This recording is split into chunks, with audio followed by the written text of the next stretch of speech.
Hi, and thank you for getting this video about the Boris Wilde mark deck. The first references to the use of mark cards for the art of conjuring date back to the 16th century. Like many other techniques of prestidigitation, it comes from the world of the cheats and gambling. For a long time, the mark deck had a bad reputation, especially among the purists of card magic. People thought it was not fair to use one. It was dishonest, which is funny when you think about it, because the same people sometimes were using linking rings, and one of them is a little bit, But no, it's funny. And it's also funny because lots of people thought that the mark deck was only intended for people who didn't want to bother with techniques, which is of course not true at all. My philosophy in magic is that if a trick requires complicated manipulations to get the most magical effect, then you should go for it. But if a simple method, like the mark deck, can allow you to eliminate all the unnecessary techniques and make your demonstration as pure as the real magic should be, then I don't know why I would not go for it. The routines I've developed here using the mark deck are thought this way. As simple and straightforward as possible, with almost no visible technique, in order to give the sensation of magic rather than a card trick. I hope you enjoy them, and let's have a look at this now.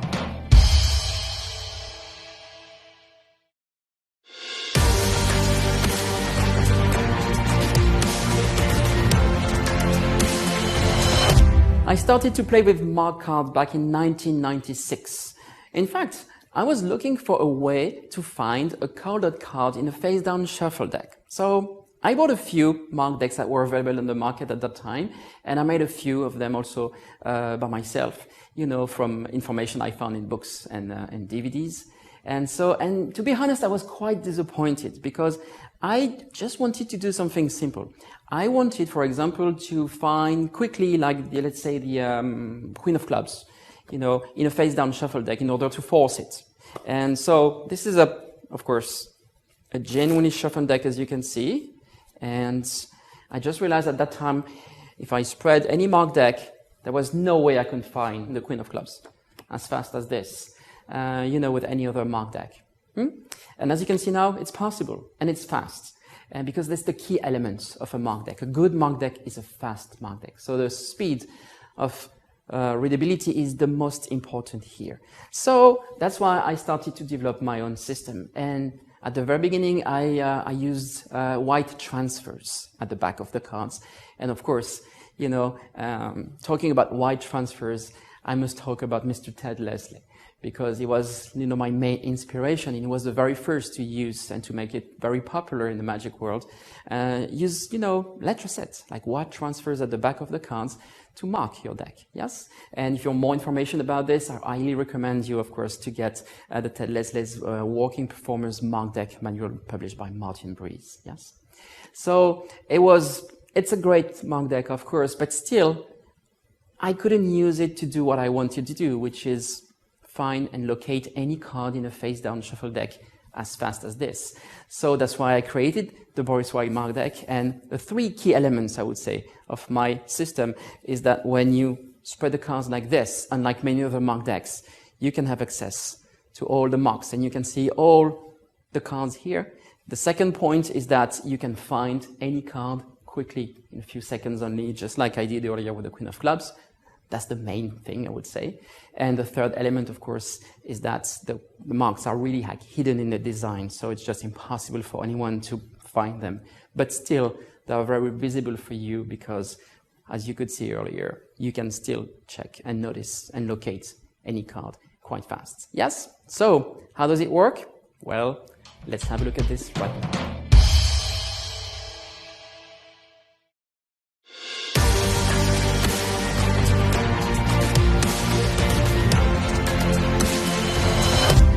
All right, so now let's talk about the system of the mark deck. For me, the key element was really, and that's what I told earlier, the first one was just to be able to read and to have access to all the marks of every single card when I spread the cards on the table like this or between my hands. Which means that when you think about it, and it took me a little time for that, the marks should be in that area right here. You can see in the red frame, okay, it's on the edge of the card, And that's where the marks should be, obviously, because this is the only part that you can see of each card. For many mark decks, the marks are pretty much in the center section, or center part of the cards. But the problem is that you can only read the top card in that case. But here, it's impossible to see the 3 of clubs here, for instance. Yeah, and that's the card. So this is good, but the second key element I told about earlier is I want to be able to locate very quickly any single card of the deck when it's face down and shuffled, of course. The only problem is that if the cards are spread like this on the table, I can see all the marks, but if I'm looking for the Queen of Clubs as earlier, I still need to look at every single card until I find the Queen of Clubs. Yes? So it's just like reading a book. Okay, Western countries read from left to right. So for me, I would start here, and especially when I spread the cards from left to right, I would start looking at the cards here, and I will just go to the next card. Yes? The problem is that if I have all the marks here on the edge, and if I don't put them in a very specific way, but just in a very basic way, like in the corner, well, I still need to look at every single card one by one after each other, until I find the Queen of Clubs. And imagine if the Queen of Clubs is here, like it is right now, I have to look at every single card until I get to that card here, which takes forever. And you can imagine, of course, that there's no way in professional conditions you can spend that much time, looking and staring at the back of cards. And at some point, people may think that maybe there is something at the back of the cards that can help you. Maybe it's using a mark deck, yeah? There's no way you can do that. So that's why I developed the concept of levels, yes? So in this red frame, yes, at the back of the card, I decided to split the marks at 4 different levels. So let me show you. This is level number 1, as you can see here. Level number 2, it's a bit underneath. Level number 3, yes, that's the one. And level number 4, really at the bottom. Well, there are 4 levels in my deck. Why? Well, I guess you already know why. Because there are 4 suits in the deck. Clubs, hearts, spades, and diamonds. Yes? So I used the chase order from top to bottom, as you can see. Chased order because this is the one I learned from the size tab instance for, many effects. Chased order is very popular all over the world, so that's why I do it. But we will see later that if you want to customize this or if you want to change this because you prefer another order, it's possible to do it. Yeah? So clubs or spades, diamonds. As you can see here, there are pretty much 2 levels at the top and 2 levels at the bottom. And the center section, there is no level, and there is a reason for that. And I like to pay attention to details, and this is a very important detail here, I think. If you spread the cards on the table like this, it doesn't make any difference. But, if you do like table hopping and you perform like standing and do cocktail parties and stuff, most of the time you don't have that space. So when you spread cards, you spread them between your hands, and when you spread them between your hands, where is your left thumb? Well, right in the middle, okay? So if there is a level, or there is a mark in the center section here, my thumb will cover it. And I don't want to do anything like this. Please take a card. Oh, this one? Thank you. Yes, of course, that would be silly. So that's why there is no mark in the center. So here, I can spread the cards between my hands, in a very casual way, and I don't have to worry about covering any mark here because I can see all the levels anytime, whether I spread on the table or between my hands. That's very important. Yeah. So let's have a look at level number 1. As you can see here, it's at the top. Maybe it's a little too small, so maybe we can zoom in a little bit. Yes, much better here. Yeah.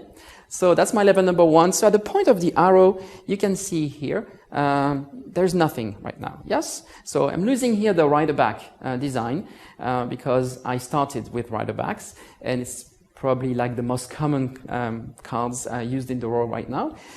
Once again, when we talk about customization, we will see that it's possible, of course, if you mark your own cards just to use other design. But right here with the rider back, as you can see next to the angel, there is nothing. But it's very easy. If I want to turn this card into, let's say a 4 of clubs, this is it. Right here. Just a little number 4. As you can see now, there is a white number 4 at the level of clubs, which means the card is a 4 of clubs. As easy as that. So there is only one mark. Most mark decks are marked two ways. One mark for the value, one mark for the suit. For my mark deck, there's only one mark. It's for the value. So you can see here, there is a white 4. Well, it's a 4. And this 4 is at the level of the clubs. So it's a 4 of clubs. So there's no mark for the suit. The level tells you the suit. And as you can see here again, this little number 4 is really like melted. It's really like hidden in the design, yes? It's not like an obvious number 4 in the middle of nowhere. You know, so it looks like a number 4, but it might not be. Well, if you have a look at this now, look in the red circle. Well, maybe you need to turn your head a little to the right. Yeah. And if you do that, you might see a number 3 in that red circle. Well, it's not a number 3. It's not a number. It's just part of the rider-back design, yes? It looks like a number. It's not. The little thing on over is a 4. It looks like a number, and it is. Who can tell? And here we know where to look. We look very close, and we know it's a mark deck. So you don't have to worry about, you know, people spotting this, because there is no way, if you like really melt, and if you really have this number, you know, quite clearly hidden in the design. It's hidden for the people, but at the same time for you, you know there is nothing, especially at this area here. So if there is something, well, it's a club. It looks like a 4. It's a 4 of clubs. As easy as that. So let's have a look at level number 2 now. It works the same way, of course. Level number 2, you can see maybe at the point of the arrow. It looks like a little music note here on the rider-back design. So there's nothing right now. But let's make a 3 of hearts. There you go. As you can see here, this number 3 hidden on music note. And now you know it's a 3 of hearts, of course. As you can see, it's not a music note anymore. It looks like a 3. It's at a level of hearts. It's a 3 of hearts. I only use numbers, and it's important because at the beginning I was using J, Q, and K for you know, the picture cards for Jack, Queen, and King, and I realized that the Q for Queen and the 0 for 10 were like pretty much the same. So, and I made mistakes because of that. So, and also when you have numbers and letters, you know, combined all together, when you scan the cards with your eyes, well, you need to make a little effort in your brain just to think, oh, is it a number or is it a letter? Oh, yes, it's a letter. Okay, oh, that's okay for King. Oh, yeah, sure. So I just realized it's so much better to only use numbers. You don't have to worry about, oh, is it a number, is it a letter? No, it's all numbers, yes? So why I did that? Well, first because of this, and then because I realized it's so much easier to use 11, 12, and 13. As you can see here now, this is the King of Hearts, so it's 13. So the number 1 is right in front of the 3. That makes a whole number 13. The number 1 is hidden in the white frame around the card, as you can see. And now it makes a whole number 13. And now it's so much easier and so much better, I think. And I've never made any mistakes since then, only using numbers. So let's look at level number 3 now. The cards are symmetric. So the level number 3 looks like the number 2, but reversed. So you get the reverse music note, as you can see here. The point of the arrow, you can see, yes, that's the level for spades. And, well, let's make a 10 of spades just with a 0. Yes, you don't need 1 and 0. If you just put a 0 here, then you're all set. You know it's a 10, of course. And that's the 10 of spades.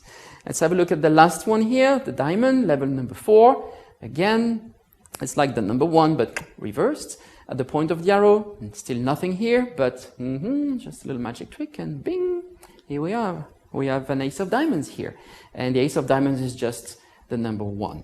Yes, so, and believe me, it's impossible for anybody in the world to know that this little something added to the back that looks like maybe a number 1 at this particular location means that this card is an ace of diamonds. It's just impossible. Yeah. I talked about the left edge of the card. That's where all the marks are. And obviously the marks are both ways. Yes. So, yes, if you drop cards on the table, if somebody does like a salad shuffle on the table like this or whatever, of course, when you gather all the cards together, and when you spread them between your hands or on the table, you still see all the marks, of course, because they're all on that side here and, of course, on that side here. So that's basically how the system works. Now you know 4 levels. If you're looking for a club, look at level number 1. If you're looking for a heart, look at level number 2. If you're looking for spade, level number 3, and diamond, level number 4.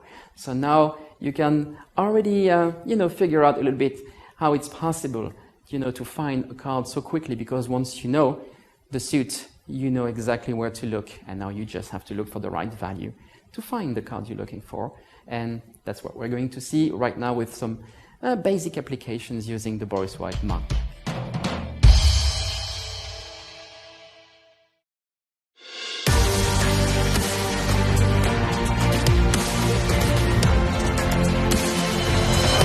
Now, of course, the big question is, how do you get these white little numbers at the back of your cards? Well, as I said earlier, I started by using transfers, and I still use them. It's a very nice, very convenient, and a very good way to mark your cards, right? So white transfers, like this one here, okay? So that's the kind of sheet of white transfers you can still find. I mean, they're a little bit more difficult to find now because of everything you do with computers and printing and everything. But yeah, you can still find some. Just check online. This transfer here, a few important details I can give you about this. They're all numbers here, as you can see, and the size would be like 10 points if you do computer, which is about like 2.5 millimeter. And inches, I think it's 0.098 inches. Yeah, so that's pretty much it. Yeah, so the white transfers are still, a great options. If you use transfers, what I recommend to do is don't use the complete sheet, to mark your deck. What I recommend you to do is just cut strips like this. Yeah, so just cut little strips like this. And the other very important and crucial object that you need is this, a ballpoint pen that doesn't work anymore. Yes, so it doesn't write anymore. It's very easy to find. It's near your phone at home when you want to take a message. Yes, you know that. Okay, every time you want to take a message, you take the pen, doesn't work, drives your wife crazy. She wants to put it in the trash, the rubbish, and you say, "No, honey, I want to keep it because Boris White said I need to keep it. It's going to be useful for my magic." I know it sounds a little crazy, but that's the one you want to save. Why? Because when you're going to mark a card, let's say I have a 2 of clubs here. So I'm going to use the white transfers. Here I'm going to use the number 2, and I want to add a little number 2 at the level of clubs, which is the first level, as you know now. So I'm going to place this little transfer here at the back, and I'm going to adjust number 2 over the level of clubs here, and I'm going to simply press with a pen. If the pen doesn't work anymore, you will not have a big blue or black spot, over the number that will block your view, and you have no idea if really the number now is on the card or still on the plastic sheet. So that's why you need to press, and then you can see through, and then now you can check, and number 2 is at the back of your card because you pressed on it, so now it's sticked.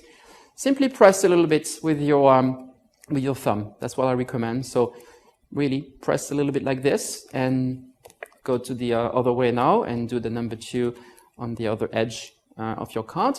Pretty much the same. Boom, you got your 2 of clubs. You do that for your 52 cards. I can do like in 15-20 minutes. I guess for the first deck, or the first times you will mark cards, it's going to probably take twice more, I would say.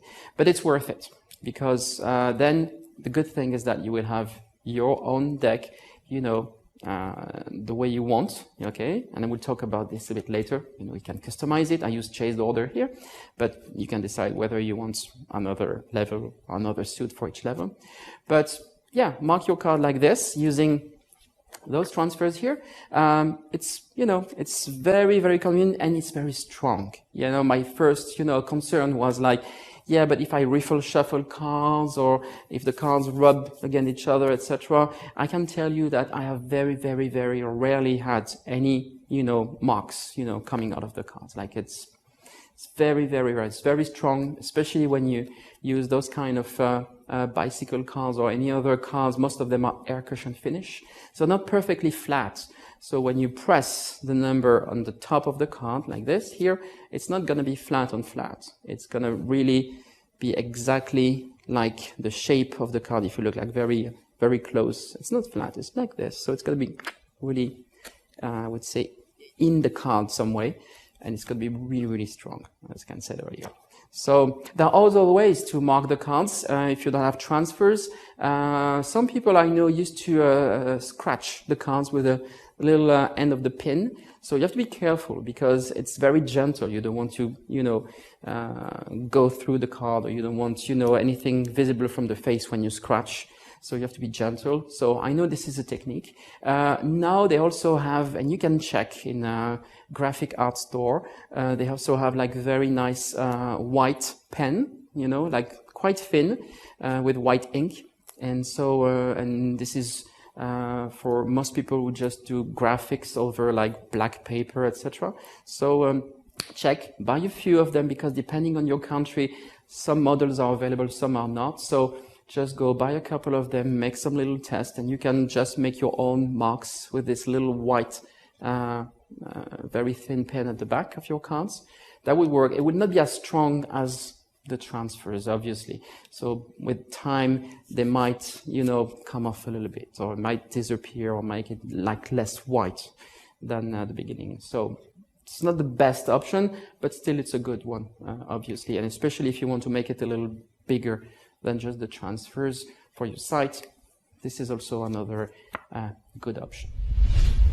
And of course, the best and easiest method to get a Boris White mark deck is to have one which is already made, which is factory printed.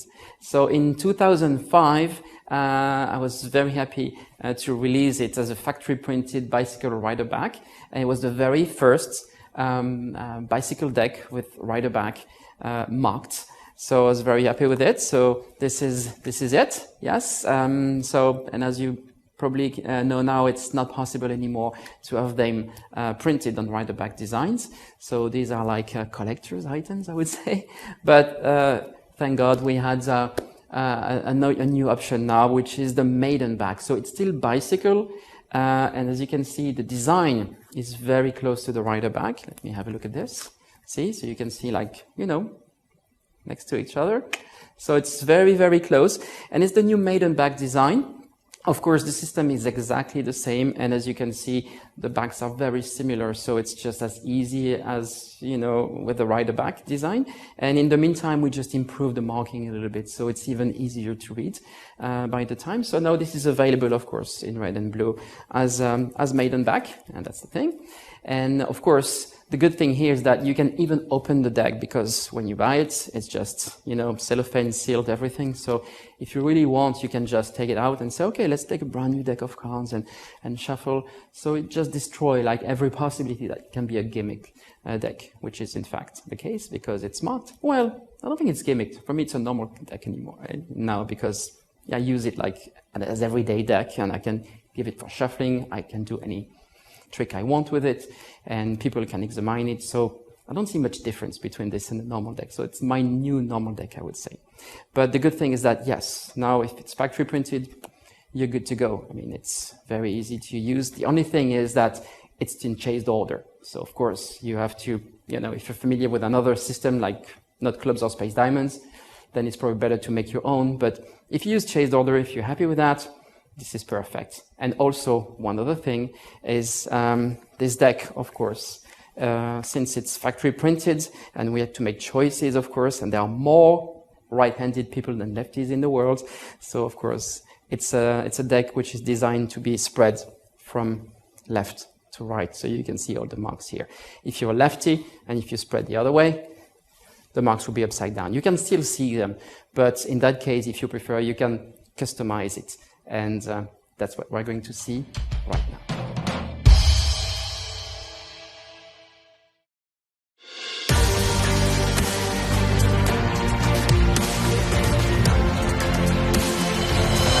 If you get a Boris White mark deck and it's factory printed, of course, as I said earlier, you don't have much choice. It's chased order. Of course, you need to spread from left to right. And of course, the size of the numbers, because it's factory printed, is one size and you cannot change it. The good thing about customizing your own deck is that you will make it yours.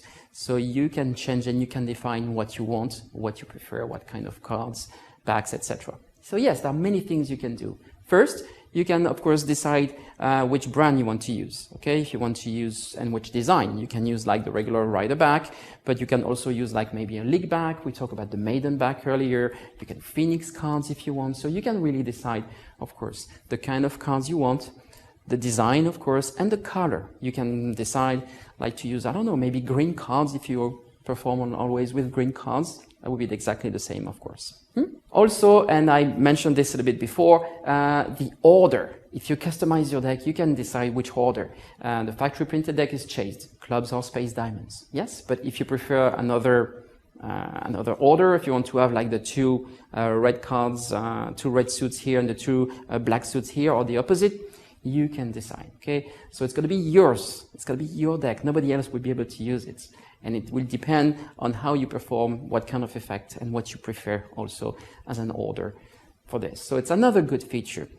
The other thing is that you can also we can talk also about the how to melt, how to hide the marks. If you mark yourself, whether if you use transfers or if you just use like the white pen, the thing is that you can decide, of course, if you want to really make it a little more obvious, depending on your site, or whether you do more stand-up performances and it doesn't really matter that it's a little bit more visible. It's going to be better for you, but still invisible for the audience.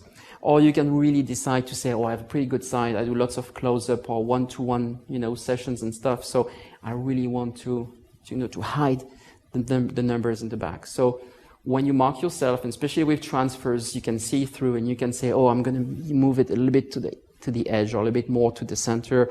I'm going to turn it a little bit so it can really exactly, follow the shape of the design. You can do that, obviously.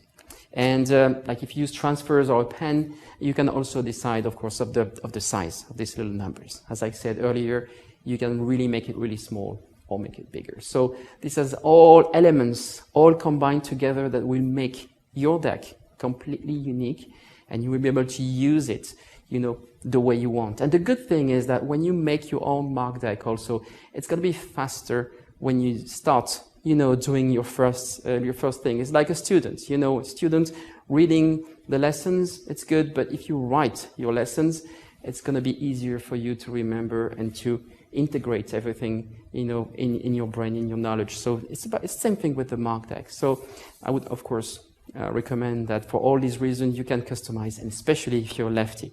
If you're lefty, of course, don't mark on that edge here and then on that edge here. Just do the opposite. The good thing is that the cards are symmetric. So this way and that way too. So all the levels that you can find here, you can also find them here on the other side. So mark here, turn over, mark the other way. And then when you spread the cards like this, then you will have all the numbers, facing you the right way.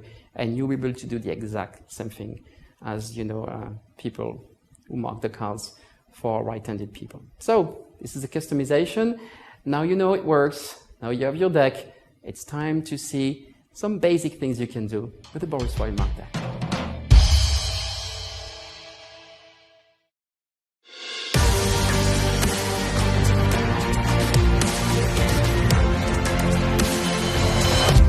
Now you know how the mark deck works, and you have your mark deck ready. So we can talk about basic applications. One of the, basic effect would be, of course, a pick a card effect. When you have this deck in your hand, you can perform very, very clean pick a card effects. Deck is shuffled, of course, and you can ask someone to take a card and then find it later. When I say take a card, well, I never use take a card. I always say, okay, show me one card or point to a card. I always say that when I use a mark deck, for several reasons. I will talk about this in a moment. So let's say that I do it on the table here, and I say, please, would you just show me any card or point to any card? So somebody would just point a card here. The good thing is that because the marks are on the edges, you are always one step ahead. If I do it in the hand, it's the same thing. I'm going to say, oh, hello, how are you? Could you just point any card? Just show me any cards you like. And the person would say, I don't know, would probably point to that card here. Yes? So it's great because at the moment she points the card, I can see on the edge here the marks, and I can see it's the 4 of hearts immediately, right? The good thing is that when I ask somebody to point a card, people are really relaxed. They're like, oh, I don't know, this one here. They might, point this card here. I just need to glimpse. It's a quick glimpse. I'm just looking here, and I can see immediately 4 of hearts. The thing is, maybe you would say, Boris, the marks are at 4 different places, so you need to check 1, 2, 3, and 4 until you see, oh, is it a club, a heart, spade, or a diamond? The thing is that, not really, in fact, now. I'm just looking at the edge. It's in its entirety, I would say. I'm just looking at the whole thing here, and I can immediately see where there is something wrong in one way. I would say here, if I see this edge here, I can immediately see that at the bottom there is something that has been added. I know the marking system, so I know it's a diamond because it's something which should not be here at the bottom. And I quickly glimpse at the bottom, I see a 1, it's an ace of diamonds. So that's how I handle this thing here. I'm just showing the cards, I see immediately that it's something at the level of hearts. I'm quickly glimpsing and I see 13 is the king of hearts. Yeah? So that's how it works. And the other thing is that at the beginning, if you're not completely used to that, when you ask someone to, take a card or to point a card, at some point he will take the card out or she will take the card out. And when she or he does it, of course, the thing is you can just simply look at the top here and the person will scan the card for you. So you will see all the levels. If you look at the top, when the person takes the card out, if you don't move your eyes, okay, the cards will move. So you will see hearts, spades, and diamonds. And at some point, of course, you will see the mark. Yeah? But that's probably at the beginning when you start practicing with it. Now I just see immediately, I spread the cards, somebody just, let's say, point a card here, and then at second, boom, I know 4 of hearts right here. As I said earlier, the good thing is that you are 1 step ahead. And people, when they point the card, they don't really care. So if I put it on the table, somebody point that card here, then I know immediately it's the 4 of hearts. I can look away and I can say, please take the card out. And that's the moment people are suspicious. That's the moment where people take the card out and they look at you. They're like, okay, and they do something like this and say, show the card to everyone. And they might do something like this in order that you cannot maybe glimpse at the face or maybe quickly, turn back and say, oh, I'm sorry, show the card. So it's funny because they just point the card like this and they think at that moment nothing can happen. But for you, it's already over. 4 of hearts. You can look away. People take the card out, show. Now they're very careful with this, etc. But you know the card already. So now it's fun because you can say, put it back in the deck. Well, maybe same place or anywhere you want. Maybe she will put the card back here. Say, gather the card, please. She gathers the card and say, oh, by the way, cut the cards. Good. Well, shuffle the cards. And she shuffle the cards. And that's quite puzzling, for people who might already know some basic pick a card effects. Because the deck is shuffled. You haven't seen any faces. There's no force. Somebody takes the card out, but you already look away when she takes it out. Yeah? So they will never think of a marked deck. Yes, because why would you use a marked deck if you look away? Okay? They would think, oh, you need to look at the card. And when you just see a little bit of that card here, they cannot think that you can already know, and because it's marked. And it's marked in that area here, of course. But that's why if you had all these elements, and if you ask after just to make a cut, so they think, oh, maybe they're thinking key card or something, and then they say, oh, by the way, shuffle the cards. And now they're like, whoa, wait a minute, what's going on here? And now it's impossible. And it looks impossible. The good thing is it's a 4 of hearts. And the good thing is you have a Boris White marked deck in your hands. So now, when you spread the cards on the table or between your hands, when you spread like this, bang, that was quite fast here because it was very close to the end. But if you do it in your hand, it's pretty much the same. Okay, I'm going to spread like this, focus on the hearts only, because I'm looking for the 4 of hearts. If I want to locate the 4 of hearts, I'm not stupid. I'm not looking at the clubs, spades or diamonds. I'm only focusing my eyes on one level, the level of hearts. So I eliminate 75% of the deck like this.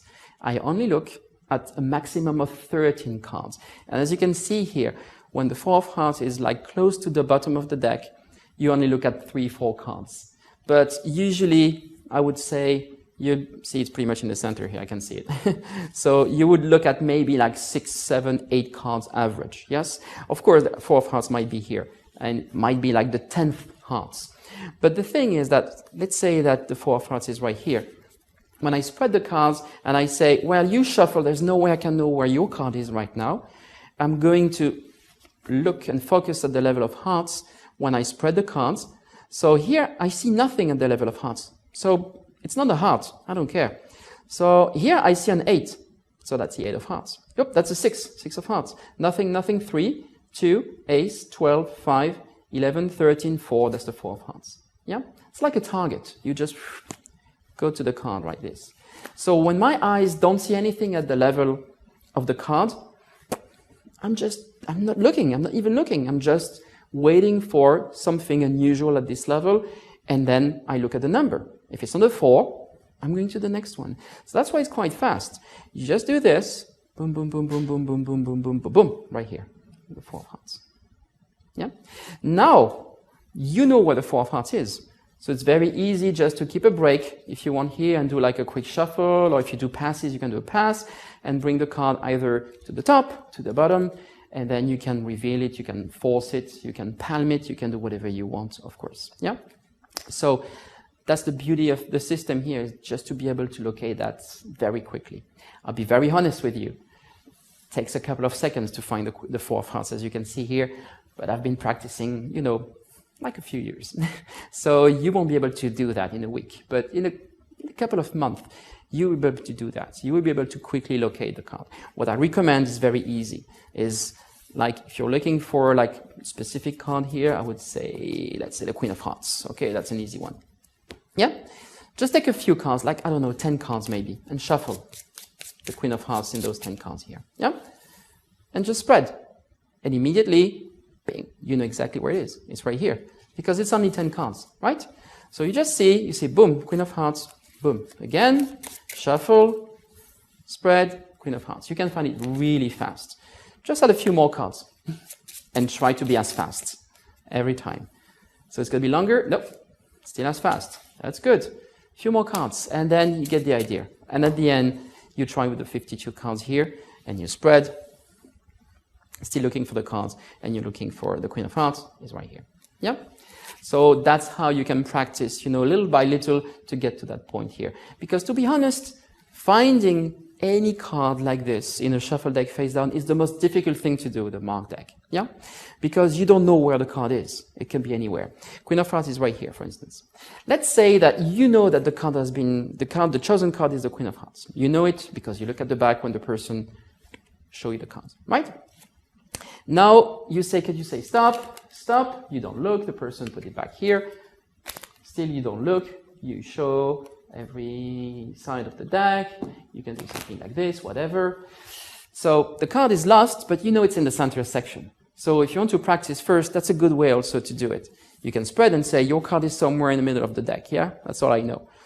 But the good thing is that now, if you're looking for the Queen of Hearts, you know it's in this section here, I would say. Pretty much, because when you cascade the card, or if the person puts it back in the center, it has to be one of these cards here.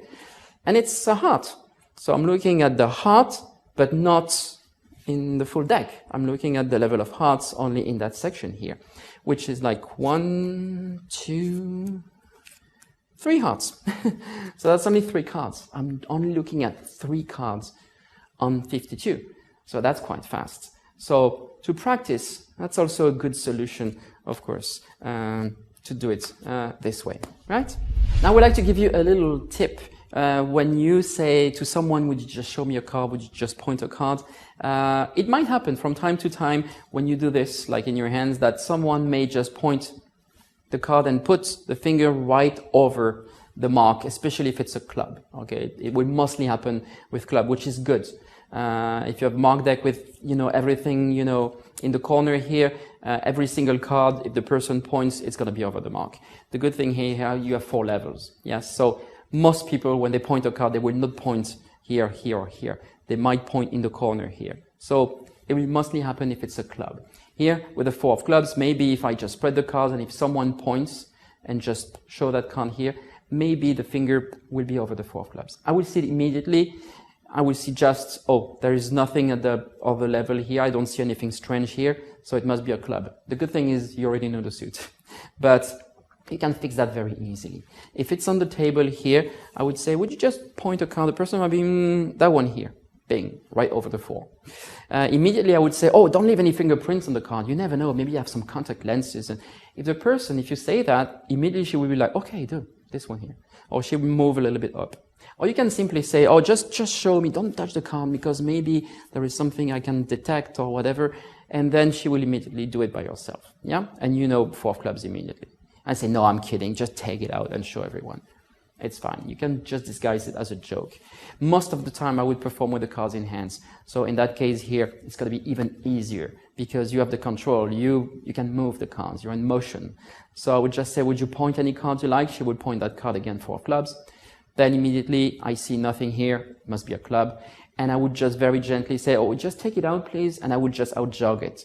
So she has more access to it. It's easier for her to take it. But when I move the card, obviously, okay, her finger will not follow because she doesn't know in advance. She cannot anticipate that movement. So it's very easy for me to do this, immediately look away. I know immediately it's the 4 of clubs, yes? So it's very practical, it's very useful. You can easily do that. You can also maybe just spread a little wider at that moment and just once again, just for her to have access to it. So if it happens, you do this and immediately look away. And you can move the cards. And because when the person puts her finger, she doesn't press really strong, she just show it. So it's very easy for you just to either go down a little bit or move a little bit like this. I'll jog the card. So it's not a problem at all. It's never a problem, even if she, by accident just, hide the mark for a second here. So pretty cool. Another basic application also is not, spotting the card that has been chosen.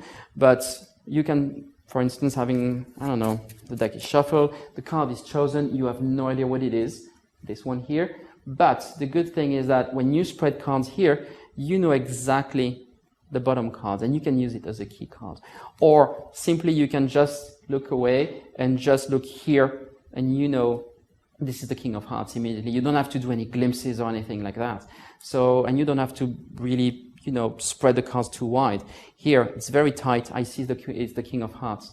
So I would say, would you place your card back here? Or you can look at this one here if you want, or both. And then the person will put the card back here. And then it's very easy later, if you have this key card, to guess and to immediately locate your key card. Boom, that's the King of Hearts. Boom, the next card is Jack of Hearts. I know the card. Yeah? So it's another thing you can do also. Using key cards. That's very useful. One more thing. This is funny here because when you think about it, what is interesting, what is puzzling, what is magical when you perform a card effect? Well, why is it puzzling? Why is it interesting? Because the cards are face down.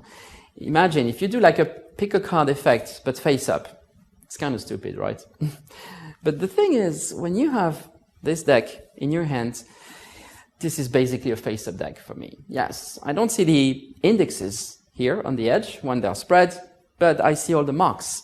So the cards are shuffled, and I can see every single mark, so every single card, and I can find any card very quickly.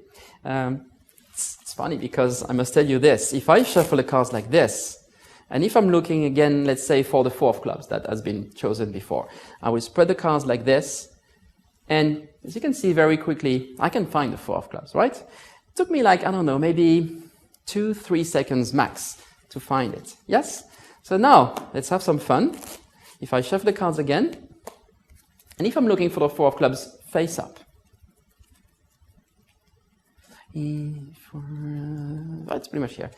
Okay, it was pretty much at the end, but even if it was a little more to the center of the deck, it still took me about 4 or 5 seconds to find it. Believe it or not, it's faster to find any card face down than face up. It's crazy, but that's the way it is with the Boris White Mark deck. And there is a reason for that. When I'm looking face down, I'm looking only at the color of the deck. I'm looking at one suit. When I'm looking face up, I see all the suits. I don't know in advance it's going to be a club, heart, spades, or diamond, so I need to look, of course, at the index of every single card. And that's why it's faster face down than face up. Play with it. You're going to have a lot of fun.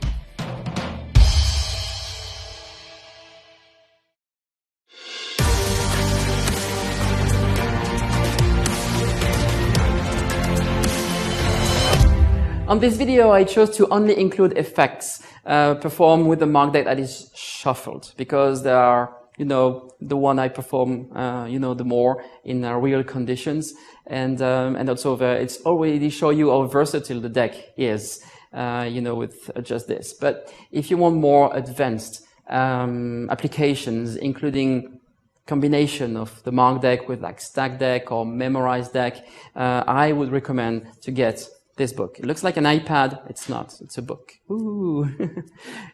So it's called Transparency, and it includes pretty much everything I've ever developed on the mark deck. So if you want to learn even more, including stacked, memorized, combined with mark cards, of course, I would recommend you to get this one. And now we're going to check how this deck can also save your life on top of all the routines that you will learn on this video and even from the book.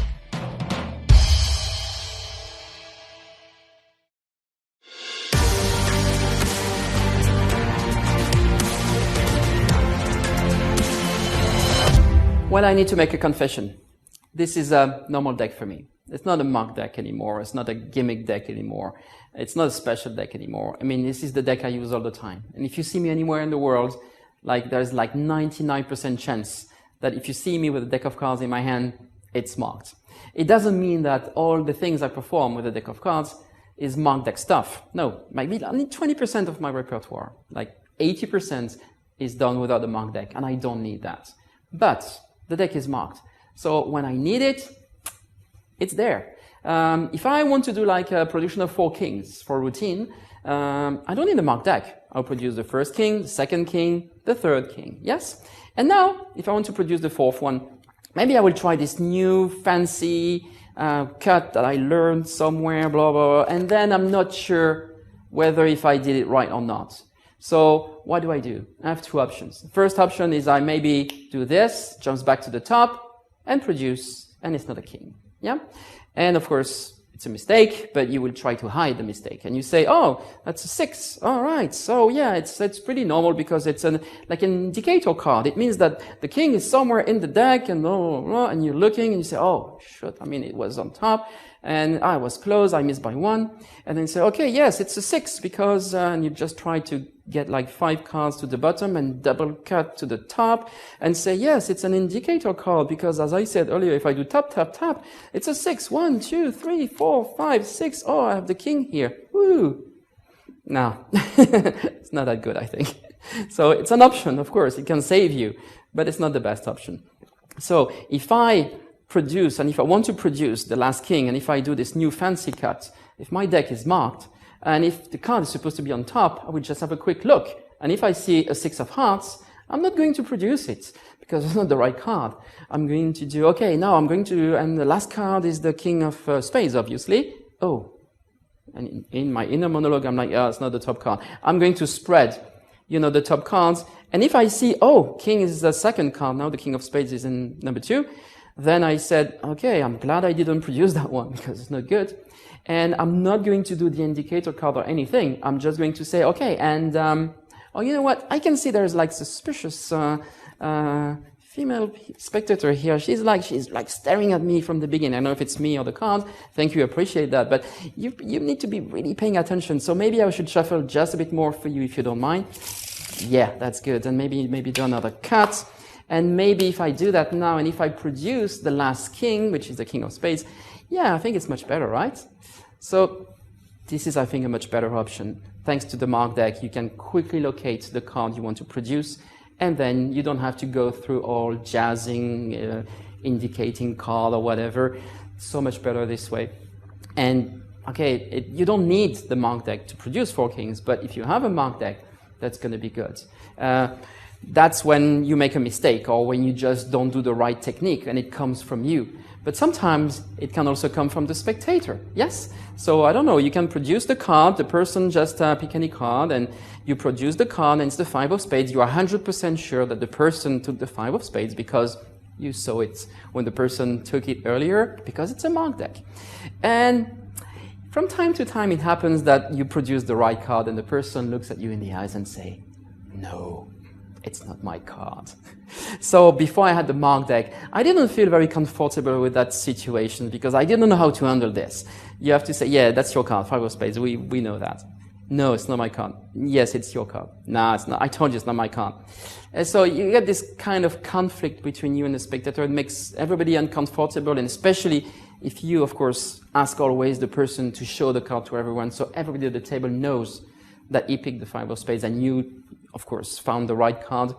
But sometimes people just won't say anything. They will just look at you and the spectator fighting and say, okay, what's going on now?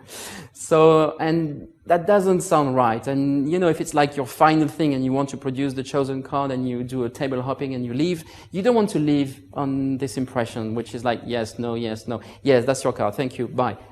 I don't like that. So now, since I have the mark deck, I use it as a safety net. If I make a mistake or if I have a difficult spectator, Mr. Wise Guy, you know him. So if Mr. Wise Guy says it's not my card, now inside of him like, oh, thank you, I got one tonight. Like pretty much every night you have one like him. But it's fun because now I'm waiting for it. And I'm hoping that something like this will happen. I produce the card, he says, that's not my card. And I'm like, oh, I'm very sorry, I made a mistake. I don't know what happened. Sorry about that. I picked the wrong card. And I spread the cards right here, so I can see, of course, all the marks. And immediately, because I admit and I say I made a mistake, I say, I'm sorry, it's not your card. What was your card? And he has to say something. It's not like if you fail and he's going to say, yeah, find my card, Mr. Magician, I won't tell anything. No, you just say, I made a mistake. I'm sorry, that's my fault. I just found the wrong card. What was your card? So just so I know, by curiosity. He has to say something. And he must say something because he chose the 5 of spades. So we'll come up with like, it's the 9 of spades. You were very close. It's like similar in the shape, or he's going to say anything stupid, but he's going to say something. He has to. You say, oh, you picked the 9 of spades. Oh, well, so I was very close. You know, it's fine. Okay, it's not that bad. And immediately, of course, I look at the 9 of spades in my deck here. So I'll probably do a little something like this and say, well, I'm sorry, I was very close, okay, but it's not your card. I agree with that. But before I leave, I want to check something because it's very strange that you chose the 9 of spades because from the beginning, my pocket here, and I palm the card, put it in my Fred Cap's wallet, load the card inside, take the wallet out, and just say, in my wallet, from the beginning, I have a card, which is my favorite card. I don't put it in the deck, never ever, because I don't want people to touch it. I love this card. I want to show it to you just before I leave. You open the zipper, go inside the little pocket, take the card out, produce the 9 of spades, and say, I don't know how you could pick it because it has never been in the deck. So tell me, how is it possible? It was in my pocket from the beginning, but nice try. The good thing is that when you do that, first, his mouth will go down, and as well as everybody else is around the table, because everybody will realize that you have just produced from your pocket, in your wallet, a card that he has just named a couple of seconds before, and you could not know in advance that he would have played with you and named, of course, the 9 of spades. And that's why I'm hoping that it happens now, because the effect is even stronger than the original effect when you perform it. So that's kind of cool. So this is one of the few things that you can also do, and it's one of the few things where the mark deck is also so useful and can save your life so many times. And just by chance, if you have a deck here and somebody say, would you name any card, and you say 5 of spades, and if it's on top, you have a miracle. And it doesn't happen all the time, of course, but when it happens, well, why not taking the chance to perform another miracle, which is even stronger with just jump back to the top, 5 of spades, boom. You don't have to do anything after that. So this is another good feature on top of all the routines that we are going to check right now.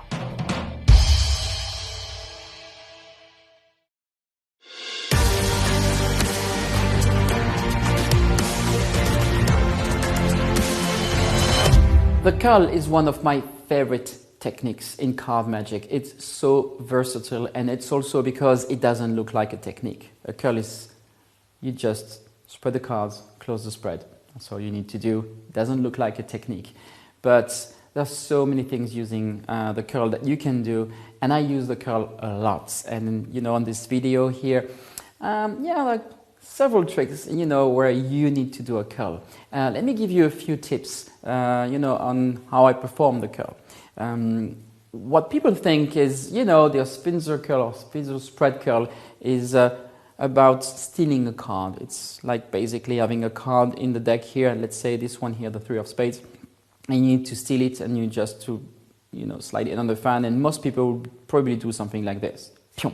See? It's funny because when you do that, when you see this, you feel like the card is like, you know, like throwing very far away. And yes, curling is probably, it's about stealing a card under the fan, but not this way for me, I think. So it should be completely invisible, whether the card is like red or a different color or face up, or there's no way people should, you know, see or suspect that you do a curl at this moment. So I have an ace of hearts here. Let's swap it for another one here with a very, very different back so you can see. If I want to do a curl, let's say that I want to curl like the 7th card here from the top. Okay. If I want to curl the 7th card, what I will do is I will spread, and once I get to the card I want to curl, the tip of my left thumb here is right, you know, here on the edge of the card, which is above the one I want to curl. Yeah? Spread the cards. When I'm here, I'm in position. Yes? So my thumb here will help just to bring all these cards on top, all together to hide. So I don't really steal the card first. I'm just hiding the card to curl with all the cards above. Yeah? So in my mind, I just pretend that all these cards are all sticked together, which means that if they're all stick together, if my thumb is here, and if my thumb move the 6th card here to the left, then all the cards above will all move together. So they are all together here. So here, I just do a little something like this. Spreading the cards. When I'm here, the only move is this. See? That's the only move. But it's it's a very slight move, in fact, when you think about it, because no card among the 6 top cards moves at all. They're all together, and because they're all moving together, it's a very, very small movement, a very small action. And when you spread the cards, you're in action. You're doing this, and all of a sudden, then you just hide the 7th card here. Yeah? So now, your card to curl has not really moved so far, but it's completely hidden, you know, from anybody's view here. So now, that's the moment you can choose now to really curl it and steal it. But to do that, your left thumb also is very important. The tip of your thumb remains on the 6th card here, which is right above the card to curl.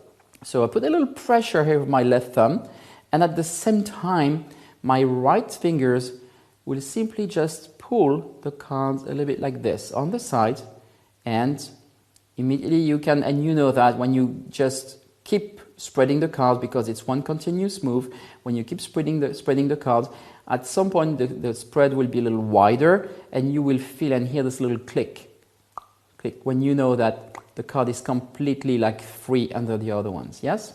And now you can keep, you know, pushing cards, and your curl card is completely free underneath. Let me show you again from the front what it looks like.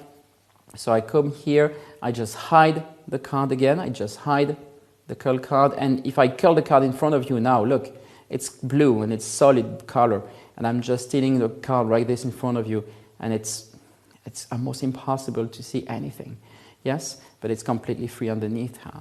And now, of course, because it's completely free, it can go straight to the bottom. You can put it back anywhere you want in the middle, or just before the end, or anything. So that's the beauty of it too. It's also something which is great. You can force cards, you can control cards. There's such a wide range of possibilities with the curl. But the most important is just the more the cards move, the more it's visible, and especially this one that you want to curl. If you just apply this little something here and just go like this, now you've got it. It's just completely invisible. And it doesn't look like a move. But with this, you will force cards, you will sandwich cards, you will do so many things. And we will see that, and we will cover this a little bit quicker now, because you know the tips on the curl, the way I perform it, in the next effects I will explain on this video.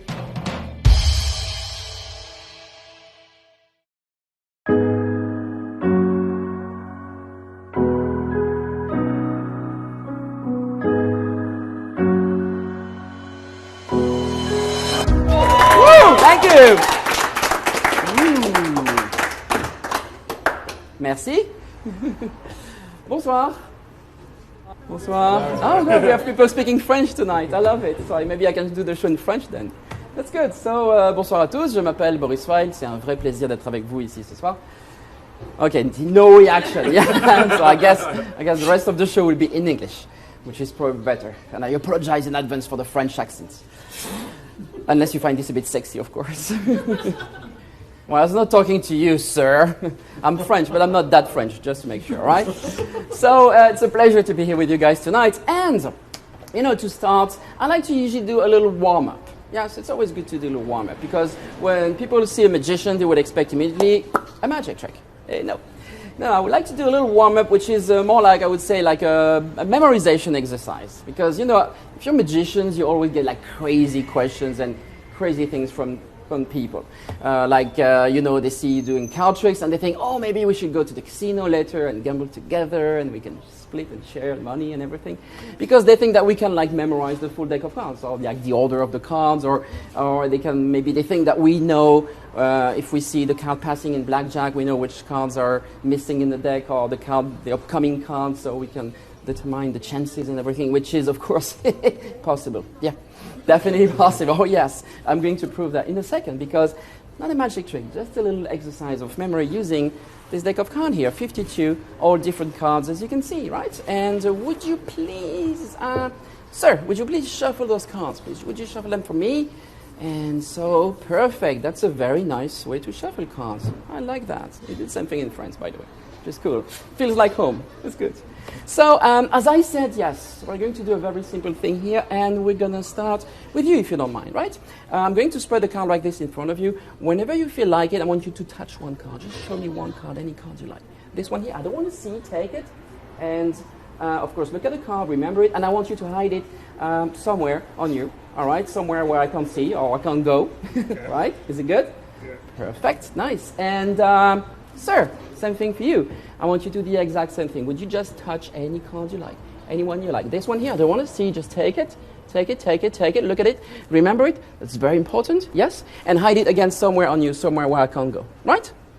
Yes? Yep. Done? Perfect. So, good. You check the cards, you shuffle the cards, and two cards. Just hide it. Hide them. I don't want to see anything of the cards, right? Just really hide them in your pocket or anywhere you like. Yes? It's good.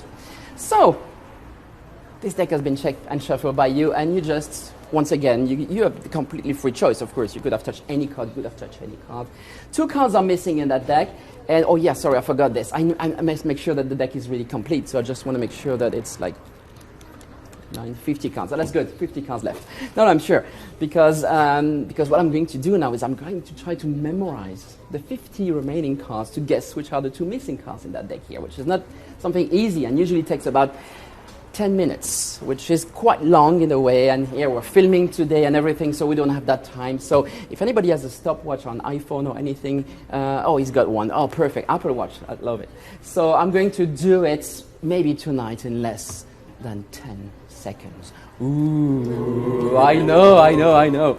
So it's very important. Okay, it's going to take, as I said, a little less than 10 seconds. I will try at least, because now it's an Apple Watch. So that's very precise. I want to make sure that I succeed, because especially we're filming. So two cards are missing in that deck. Let's remember the 50 remaining cards, and whenever you're ready, go.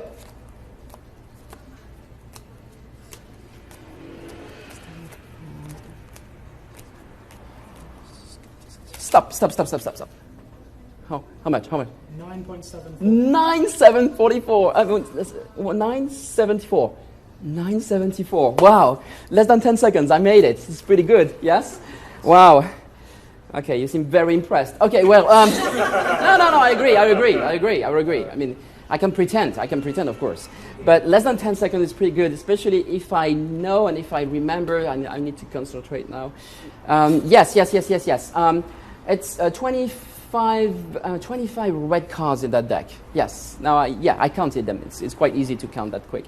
But it's 25 red cards, which means that a red card is missing, only one. So the other one should be black. So one red, one black. Okay, don't tell me anything.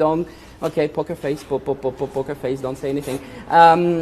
Yes, it's you know there are 12 picture cards in the deck. So when one is missing, it's very easy to spot. And I think I saw, yes, I saw them all. So 12 picture, so 2 spot cards here missing.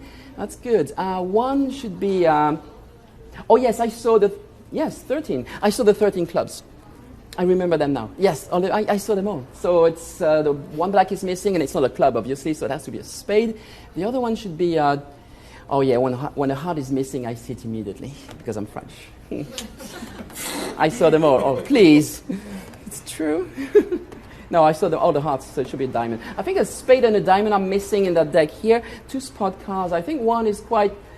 I would say quite high. I think one card is... Yes, I think it should be... Oh, yes. I think one card missing is a 10. It should be a 10 of diamonds, I think. The other one should be like a low card. It's black, it's spade. I think it should be a 6. Yes. 6 of... Yeah, 6 of...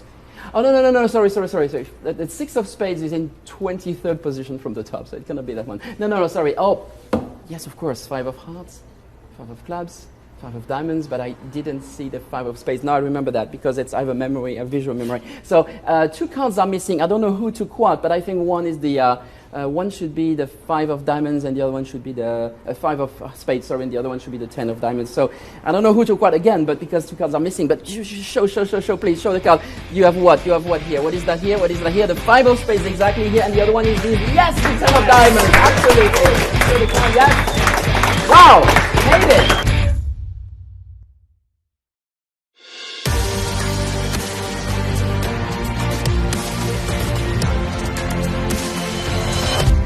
We are going to talk now about double revelation. One of my favorite effects and one of the simplest you can perform with a mark deck.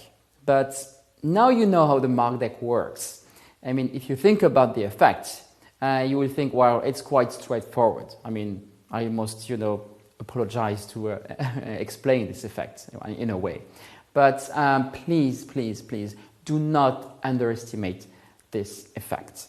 And now you know how the mark deck works. Obviously, you know that I'm looking, at the cards when the 2 spectators, take the cards out of the spread. As I mentioned earlier, you're 1 step ahead. From the moment the person touches a card, you know what it is. Yes? So that's basically what I do here. I do that for the 2 person before they take the card out, put them in a pocket, and then I can reveal it. But it looks very simple. An explanation is very simple. As I said, don't underestimate this one. And I will tell you a story about that, a true story. One day I got a phone call from somebody, who just wanted me to perform for a special birthday. And it was in Monte Carlo, in Monaco. And when I arrived there, I realized it was like a very wealthy person. It was a Lebanese millionaire. And the guy was a professional gambler. Okay, that's what he was doing. And that's why he hired me, because he knew about me doing, card magic. So I did my gig and I did the performance for him, and I did double revelation with him and, with his wife. And, I did a couple of things after, of course. I did all my material. And, by the end of the night, he came to me and he said, Boris, I remember what you did earlier, when you can, memorize, the 50 remaining cards in the deck and guess which are the 2 missing ones. And so that's what people do in casino, so they can remember what the cards, have been dealt and the one left. So can we go to the casino later together? Maybe we can do something, yeah, maybe. So, when I perform the effect now, I don't mention the story, of course, but I'm talking about, some people think that magicians can do that, that we can maybe go to the casino and win and la la la. Well, it's based on that story. And he's a professional gambler. So if you can fool that guy, believe me, you can fool anyone. So that's why I said earlier, do not underestimate this effect. It might look really simple now, of course I'm using a mark deck, but it's one of the strongest things you can perform. There are a couple of things I want to talk about, obviously, because now I'm pretty sure you all know how it works already, but there are a couple of things which are, I think, really important here. As you know, the best way to kill a mark deck is just to say, okay, pick a card, and people are sure it's like a really free choice, and you just say, oh, okay, you took that card. Most people would just think immediately, oh, it must be like a mark deck, or they maybe saw something at the back, or because that's pretty much the only way to to get to that point and to find the card so quickly and so straightforward. So here, basically that's what I do, in fact, because I look at the cards and I reveal the card later. But what is important here is that do not introduce the effect as a magic effect or magic trick. Okay, I'm very clear from the beginning. I say I'm not going to show you a magic trick first. I'm going to show you some kind of memorization exercise. Okay, so people think it's about memory. Yes, so I just establish the fact that, you know, with a deck like this, okay, I do magic, but you know, I can also use my good memory maybe in order to perform magic. Yeah, so I try to just put them on a track that will not lead to the real solution, which is, of course, obviously having a mark deck in the hand. But maybe they think, okay, that guy can really do the thing, which is memorizing the 50 remaining cards. Yes, so that's why it's very important never to introduce it as a magic trick. So they will not think of a magic solution. They will think of something else, and they will probably think that what you're saying is true, and you have a pretty good memory, right? So that's really important for me, I think.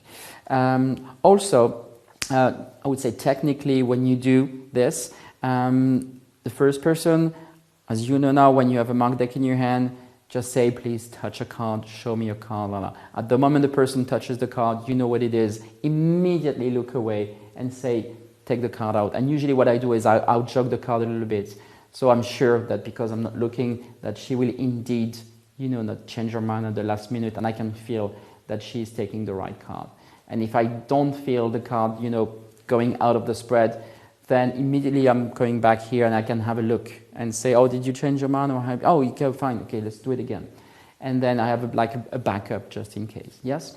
So that's what I'm doing here, 1 and 2. And very important, I always ask them to hide the cards somewhere in their pocket. So you can have a little element of comedy. Do not, you know, exaggerate, of course, on that, but you can have a little comedy because some people might do it here or here, depending on how they're dressed. But the idea is that you want to make sure that nobody can suspect you to see anything or the back, or if you just hold a card like this, it's still possible to see something. So the fact that to hide the card, I think it's really important here, obviously. Another element also is that when you perform the effect, when you have the 2 cards chosen, of course you know what they are. Yes, so you can reveal them, but I don't do that. I try to always stick to what the effect would be if I was doing the real thing. So they took a card. If I was really, you know, able to remember the 50 remaining cards, of course I have to look at the faces, and of course I have to go through all the cards, and of course trying to say, okay, I see that many red cards, that many black cards, blah, blah, blah, blah, blah. So the fact that I need to look at the faces, it must be something like compulsory. I mean, there's no way I can perform the effect, and there's no way I can know the card if I don't look at the faces. That's what people should, you know, think about. You know, if he doesn't look at the faces, of course he cannot find them. Well, I know them already, but I disguise it as a memorization exercise, and I disguise it, you know, in an action where looking at the cards is the only way for me, of course, to guess the 2 missing cards. And that's why I worked quite a lot on this, on the pace, about what I do. Like I'm mumbling, I'm trying to put some cards, like some group of cards. Like some people maybe pay attention to this and maybe say, okay, he's putting 2, 5 here, so it's going to be 10, like a couple of picture cards, or like there's like a bunch of red cards together, so I'm just trying to take them all together at the same time, because if I was really counting the red cards, it's going to be easier and faster to do it this way. And I'm trying to do it like this, and by the time I always, of course, get under 10 seconds when I say I'm going to do a little below 10 seconds. The more you do it, the more you practice it, the more you realize you can get between 9 and 10. If somebody really, you know, have an iPhone or a watch where you can really do like, okay, oh, that's 974. So by the time you will get to that, so it has an element of precision in your performance, which is nice. And because what you do here, which is all acting, obviously, like pretending, counting, and looking and focusing on the cards, and that's it. This is the key element, so it becomes like credible and it becomes real. how you can get to that point where you can really have the nice acting to apparently memorize the card. Well, the best way is just to learn Harry Lorraine's epitome location, because double revelation is clearly inspired, of course, by the original version of Mr. Lorraine, which is an amazing method. 52 cards, one card is missing in the deck, and by checking every single card and using his incredible method, you are able to know which card is missing in the deck. And so that's what I learned, and that's what I also do when I don't have a marked deck, and people say, oh, can you do this thing when you memorize? Yes, I can do that. Then I will do it with one card, like Mr. Lorraine described in his book. I think he published in 1979, if I remember. And so it's an amazing book. So I highly recommend that you check epitome location, because if you learn this method and if you do the real thing, which is like really checking 51 cards to know which one is missing, then you will get exactly the pace, the rhythm, the acting when you do double revelation. And when you do double revelation, it will look like holidays, in fact, because you don't have to do anything. It's just acting. And that's why you can do it with 2 cards instead of 1. And of course, if you want to do it with another person, maybe a third one or 4 card, you can do it. I think 2 is good, because at the end you can play, there are like 26 cards, 26 red cards and black cards in the deck. So if you have 2 cards, and if you say, oh, I saw 24 black cards, then 2 black cards are missing, it makes more sense, because you get 2 cards and there are like 2 colors in the deck. And that's another element, of course, you add in your presentation. It's the bluff at the end, all the bluffing. So it's great. You do acting and bluffing. So that's why it's a fun trick to perform, because the bluff is, once you know the cards, you can say whatever you want. I say, oh, I saw 26 black cards. So obviously the 2 cards missing should be red. And everything you say sounds true. I mean, when I say that, and if you were really, I mean, you can count the black cards, and you can do it for real. So if you see 26, obviously the 2 cards missing are red. And people think, oh yeah, of course they have to be red. And when I say, oh, I saw the 12 picture cards in the deck, so I guess you both took a spot card. I know when there's a missing picture card in the deck, because there are only 12. People think, oh yeah, it's true. Well, believe me, it's not that easy. But when you say it this way, people think, oh yeah, if a picture card is missing, it's pretty much easy to spot. Not so much, but yeah, why not? If you give all these little details, and the more you give this, of course, the more you're credible, and the more people will think you're doing the real thing. And by the end, you can, of course, reveal the 2 cards. And I always make like a slightly little mistake at the end. So I reveal 1 card, and the second one, I reveal a card which is close to the one. Okay, so if she picked like the 4 of clubs, I would say, okay, we got 2 of spades and the 5 of clubs, yes. No, oh, no, not the 5. No, I saw the 5 of clubs. It's like 17 from the top, so no. But I didn't see the 4, that's the 4 of clubs. So when you say it's 17th from the top, of course, it's a bluff, okay? And when you're doing this thing here, nobody will just check at that moment, obviously. Then you take the card, you shuffle, whatever, but it's just, and maybe people will think it's just a joke. But it doesn't matter, because, you know, the more you give information, the more you give details, you know, the more it will look like the real thing. And that's the key.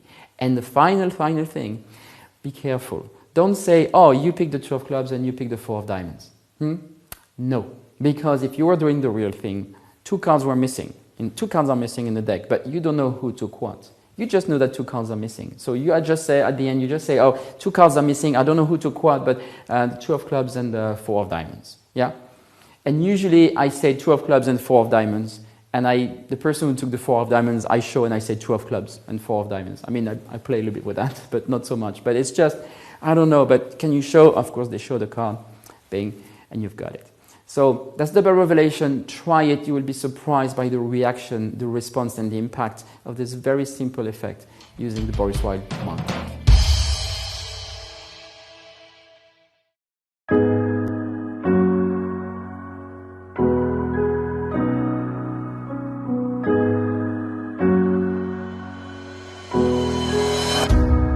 Well, hello Emma, how are you? Very good, thank you. It's good to see you here, because I would like to show you something I think which is quite unique, and I'm quite sure that nobody else in the world does it. I mean, you can see here there's a deck of cards on the table, obviously. Yes, many magicians in the world, of course, perform tricks with a deck of cards.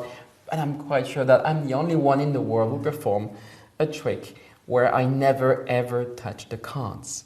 Okay. Yes, because you know some magicians sometimes they say, "Oh yeah, I'm not touching the cards." No, they do something and then at the end they don't touch the card and something magical happens. But I thought it'd be so much more interesting to show you and everybody a trick where I never ever touch a single card. Yeah. Okay. So you basically will be my hands and you will help me for this experiment. Okay. There's a deck here. Could you just take the box? Because I don't even want to take the box. Just take take the the box. box. Take Yep. the box. And would you take the cards out, please? Yeah. Just take the cards out. Perfect. And I don't want even to touch the box. So you can leave the box on, let's put it on the floor for a second. What, That's just fine. check Yeah, it? perfect. And would you just check the cards, please? Make sure they're all, of course, different. There is no special order. And oh my God, she's really suspicious already. Okay. She's looking, for her. Okay, that's good. And would you shuffle the cards, please? Yes. Really shuffle the cards and make sure that's perfect. Very nice. And whenever you're happy, would you leave the card like this right here in the center of the All of the of mat? them, Yes, yeah. all of them in the center like this, perfectly. So Okay. good. I like that. Really precise. Because once again, you're my hands, so you have to do everything. Could you move just the cards a little bit towards me? Just a little bit Yeah. towards me. Just hold the cards towards me. Perfect. And would you just cut pretty much in half like this, and you put the packet here. Yeah. Nice, very good. And let's have some fun. Would you just cut this one in two? Yeah. Again, nice, and good. And this one in two. I'm going to be exhausted after this, No, Barry. you'll be fine. All Don't worry. this- Because it's magic. I mean, it comes like this, but you need a little work before. A little work would be fun because, okay, since you want to work, maybe you can cut another time. Okay. This one in two. Yes, let's do Okay. it another time. And why not this packet also another time? Okay. Yeah, perfect. And maybe the last one here. Okay. Okay. That's pretty much that. We cover pretty much the mat like this. It's nice. I like that. We got several packets now from the deck that you shuffled and you cut. Would you just show me one packet, any packets you like? This one here? Yeah. You like it? Would you, take, no, take it for you. Take it for you, yeah. And would you shuffle? Would you, Shuffle yes, shuffle the cards, please. Shuffle the cards. Perfect. And would you just leave it back here? Nice. And take another one, please. Another one. You like this one? Yeah. Yeah. Shuffle a little bit more and put it back on top of this one, on the one you already Oh, shuffled. on top. That's nice. Very nice. Okay. And another one you haven't picked yet. This one here. Perfect. And yes, would you shuffle again? Put it on top. Very nice. Okay. And would you just point? Show me one. Show me one. Which one you want? Show me this one. Take it, please. Take it. Nice. And would you shuffle the cards? Perfect. Nice. Now you have one card underneath here. Would you look at the card here? Yeah. Yes. And would you shuffle the cards again, please? Shuffle again. Remember, that's your card, but just Yeah. shuffle again. Yeah. Put it on top here. Nice. And another one, maybe. Another Yeah. packet. Just shuffle. Oh, that's a few cards only. Okay, sure. And just a little bit more, and on top. Nice. And maybe this one on top. Nice. And maybe the last one on top. Okay. All right. Yes. Perfect. Now I know what some people at home are thinking, and maybe you're thinking the same thing. Maybe with estimation in my head, I can pretty much know in the deck where the card you have just looked is. So it's not fair yet. Would you cut and complete? Cut it again. Cut, yes, Yeah. and complete. Nice. Yeah, perfect. Well, you know what? I saw you're very good at shuffling. Take all the cards. Shuffle them again. Because again, I know, but it's a trick where I never, ever touch the cards. Okay. So that's why you need to do all the work, and that's why it's great, because if something crazy happened at the end, Okay. it's all about you. Okay. That's nice. Okay. Good. Would you just put the cards right here? And one last cut, just one last cut like this. Oh, Oh, that's good. You're blimey. good. Don't worry. I don't want to touch. I don't touch. Boris. No. Doris. Boris, you're good. And since you're doing the magic here, you did the shuffle, you did the cut. There's another thing that's spreading cards. Could you just spread the cards like this Yeah. for me? Just show. Oh, that's pretty good. And this one also. Nice. Again, I don't want to touch anything. You Yeah. do everything. All I need now is your left wrist, if you don't mind. Yeah. I just want to feel something here, which is your pulse. Ooh. Okay. No, okay, should be fine. No, we're good. Oh, I got it. Perfect. That's nice. All right, perfect. Yes. Now I want you to think of your card. Yes, think Yeah. really of your card. I'm thinking. Oh, nice. I like that. All right. Look at me. Look at me. Look at me. Well, I've look got at to keep me. my eye on you, though. No. Look at me. Don't worry. Everybody's watching. If I touch any card, no. Oh, that's good. I like that. The pulse changed a little bit here. Let me check here. Not here. Ah, interesting. Interesting. I felt something here. Could you eliminate all these cards here? Just put them in front of me. Just eliminate. Just put them. Yeah, just in front of me. I don't want to touch. Perfect. And again. Concentrate. Look at me. Oh. Oh. Okay. I got it. Something. Yeah, I mean, first time something happened pretty much here. So could you eliminate, I would say, like the bottom half of the cards, I would say, pretty much here. Yes, pretty much. Yeah, eliminate them. Okay. And can you spread them a little bit more here? Nice. Okay, one last time. Ooh. Okay. Yes. I thought it was pretty much in the center. No, I'm looking at you, so I feel it more that way. Right. I think, could you just keep maybe like the 3, 4... bottom cards here, yes, and the rest we can eliminate. Okay. Yeah, and spread them perfectly. Spread them. Nice. All right. One last time. Oh, okay. It's. I can feel it. I can feel it straight away. No, I can feel it immediately. I can feel it here. I can feel it somewhere. I think pretty much here. Not really here. Pretty much here. I don't know. Oh, yes. Yeah, it changed again, the pulse changed again. I would say pretty much here. I don't know where I am. Oh, I think over that card here. I felt something on that card. Could you just remove all the other ones? This one is okay, but not the other one. This one is good, but remove the other one. Yes, I felt something on that side here, but I think it was pretty much that one. You did everything. Yeah. You did every single thing. You shuffled, you cut. I didn't touch anything. I told you, the only card trick in the world where the magician never, ever touch a single card. You did everything. You shuffled, you cut, you just look at one card at some point and you buried the card somewhere in the middle. You shuffled after, and just with the help of your pulse and what you felt about your card, I managed to have one card left now on the table, and if I'm right, hopefully it will be your card, and once again I will not touch it. For the very first time, what was the card you just looked at in the deck? 10 of clubs. The 10 of clubs. Okay. I don't want to touch it, but the camera is right here in front of you, so I want you just to take the card, look at it, and show to everyone if it happens to be the card that you simply looked in the center of the bag. Is that right? Show everyone, Can I have a look? Yes, it is. 10 of clubs. Wow. Perfect. That's very clever. You made it. You are actually magic. I didn't do anything. You did everything.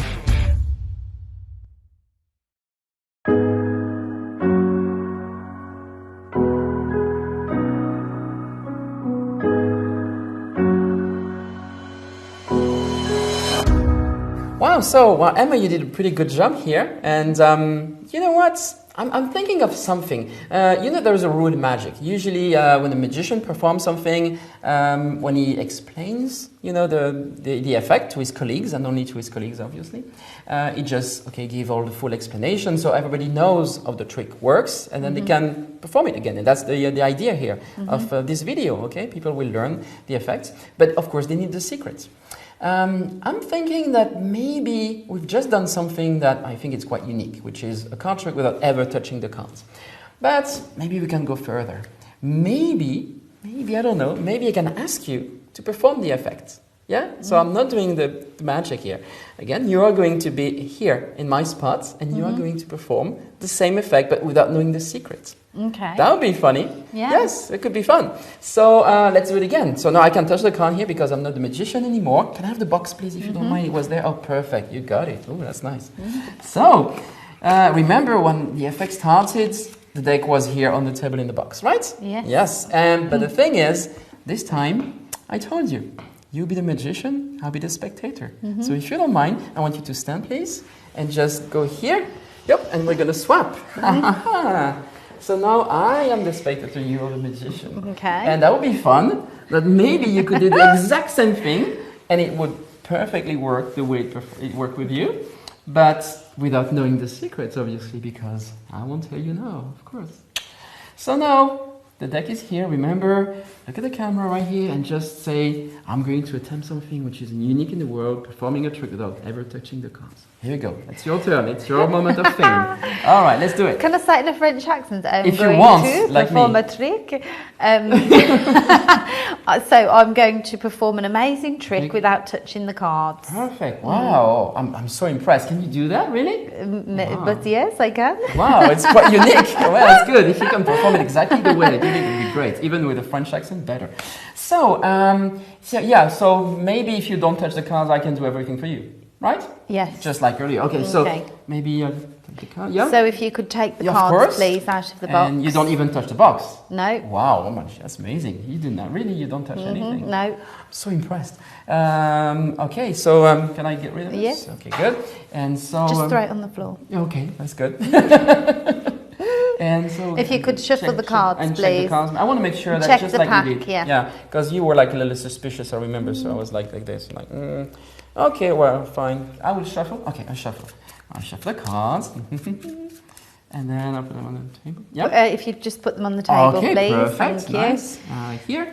Yes, and if you'd just like to just split the deck. Okay, I can cut like this? Yes. Okay, in two? Yeah, and then prepare yourself. It takes ages now. Yes. Yeah, now cut them again. Don't touch. Okay. It's very close, but she didn't touch. I promise. If you could just cut the deck again, please, like this, and cut this one here again. Yeah, and if you could do it again. Again? Oh yes, just for having fun. And again. Again. And just keep doing it. Oh yeah, fun. Yeah. That's it. Put lots and of now cards stop. on them. Okay. No more now, Boris. All right, that's good. I like that. Okay, and try and pick on a packet? Just pick. If you a just packet? point to a pile and shuffle them, please. This one here. Okay, nice. I'm going to shuffle. Okay, and I put it back. Yes, okay, please. Good. Here, and then another one, maybe.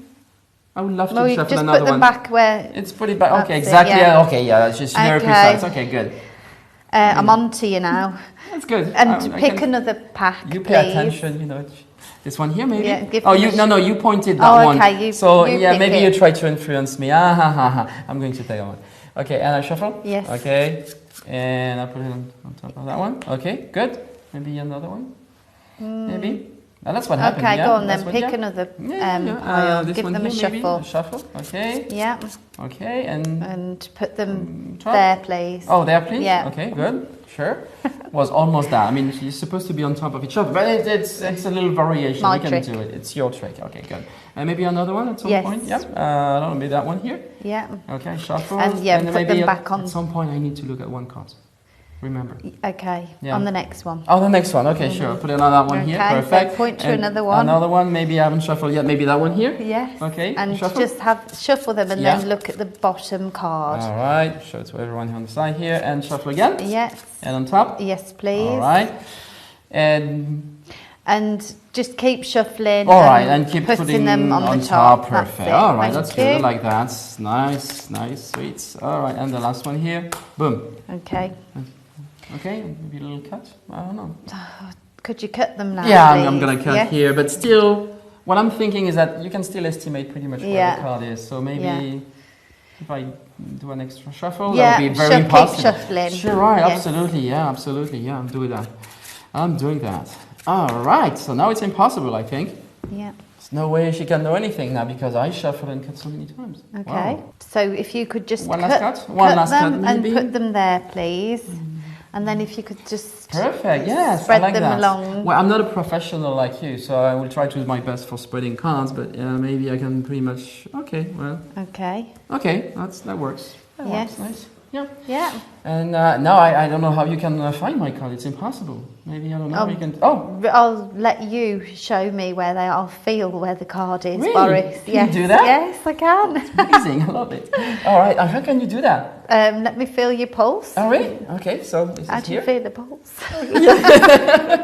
So please go just ahead. under there. Yeah. Okay. Okay. That's good. I think I've got your pulse there. Nice. So I'm just going to do a manoeuvre. Yeah, okay. Oh, don't touch the cards. Yeah, okay, that's good. Oh, she's really good. No, I don't think it's in there. Okay. It's close, but she's not touching. That's good. Oh, careful. Yeah. I think it's not in that It's part. not, so could you eliminate, please? Okay, I will eliminate Thank those you. cards here. Sure. And one of these. Yes. Okay. Okay, I'll just have a little. Wow. So That's quite, Oh. it's quite intense. It's a bit scary, isn't it, Boris? Right, if you could eliminate these ones here, These please. ones here? Yes. Okay, sure. And we got a few more here. Yeah. A few last ones. Okay, good. There you go. So, oh, yes. Okay. Yeah. So if you could eliminate these last 5, please. This one here? And that one, please. This one too? I Yeah. eliminate them? Yes, Okay, please. so you didn't put anything on those No. ones? Oh, wow. That's No. great. Very impressive. So we got a few ones here left. Yeah. All right, okay, good. So maybe maybe that's the one. Right. All right. So I'm just going to go to it now. I'm just going to find it. Wow. I'm going to feel it. There's no way. Oh, yeah, I got it then. Really? Yeah. It's this one. Which one? Middle one. Oh, you sure? Yes. So I eliminate the other ones? Yes. Okay. Eliminate those. Yes. And we left one here. Yes. All right. That's pretty good. Wow. So, yeah, I mean, you didn't touch the cards. I could see that, and I guarantee. And you did, I mean, without touching the cards, you could feel that this card here is the one I saw. Yes. Oh, definitely. Right in the middle when I was shuffling all the cards. Yeah. Wow. Okay. So maybe we should check now because Yes. they're all waiting for that now at Okay. home. Okay. So what was your card? So, Boris, Yeah. what was your card?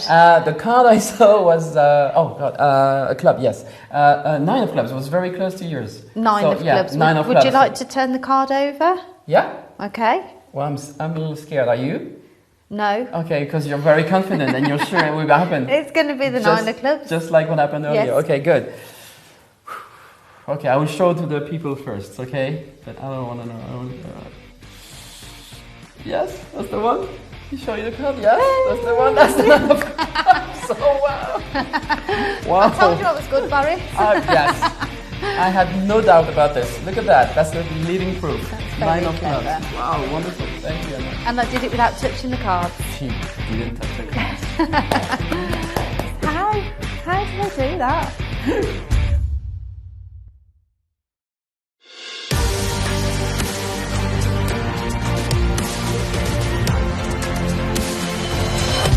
Zero touch is a lot of fun to perform.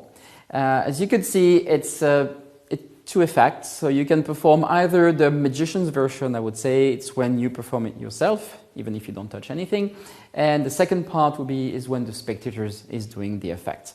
You can perform both altogether, or you can just perform the magician's version, or you can just perform the spectator's version that we are going to explain in a few minutes. But you know, this is another very simple effect, if you know now that I'm using a mark deck, but there are, again, different subtleties that I will cover now. And also, I think it's a really nice effect just in a marketing point of view in a way. Because when you arrive and you say, well, you know, this is the effect where the magician never touches the card. And maybe you have heard that, oh yeah, there is this effect and he doesn't touch the card. No, at some point he touches the card. Me, I never ever touch the card. Never ever. So, and that's what I'm going to do right now. And it's true, I never touch the cards. And the good thing about that effect is that later people will remember you for this. They will maybe remember you for, oh, he was doing like, but yes, that was the guy, remember, he did a card trick, he never touched the card. And he managed at the end to reveal the card. How did he do that? Wow. So this is good because this is one of the effects that people will remember from you because it's kind of specific.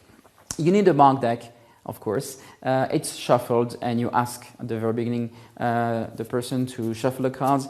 And this is one of the effects that I will not do like at the beginning of my performance. Okay, it's a little longer than the other ones, so it's probably one I will do like if I need to come back to a table where people want me to do something else, or at the end of the night where I want to do something special and I say, oh, you saw me, doing lots of different things tonight, and maybe you're thinking it's all about skills and manipulation. What if I could do something without touching the cards? Oh, wow, okay. And then you need a little space because you need a table to have all the packets cut and everything.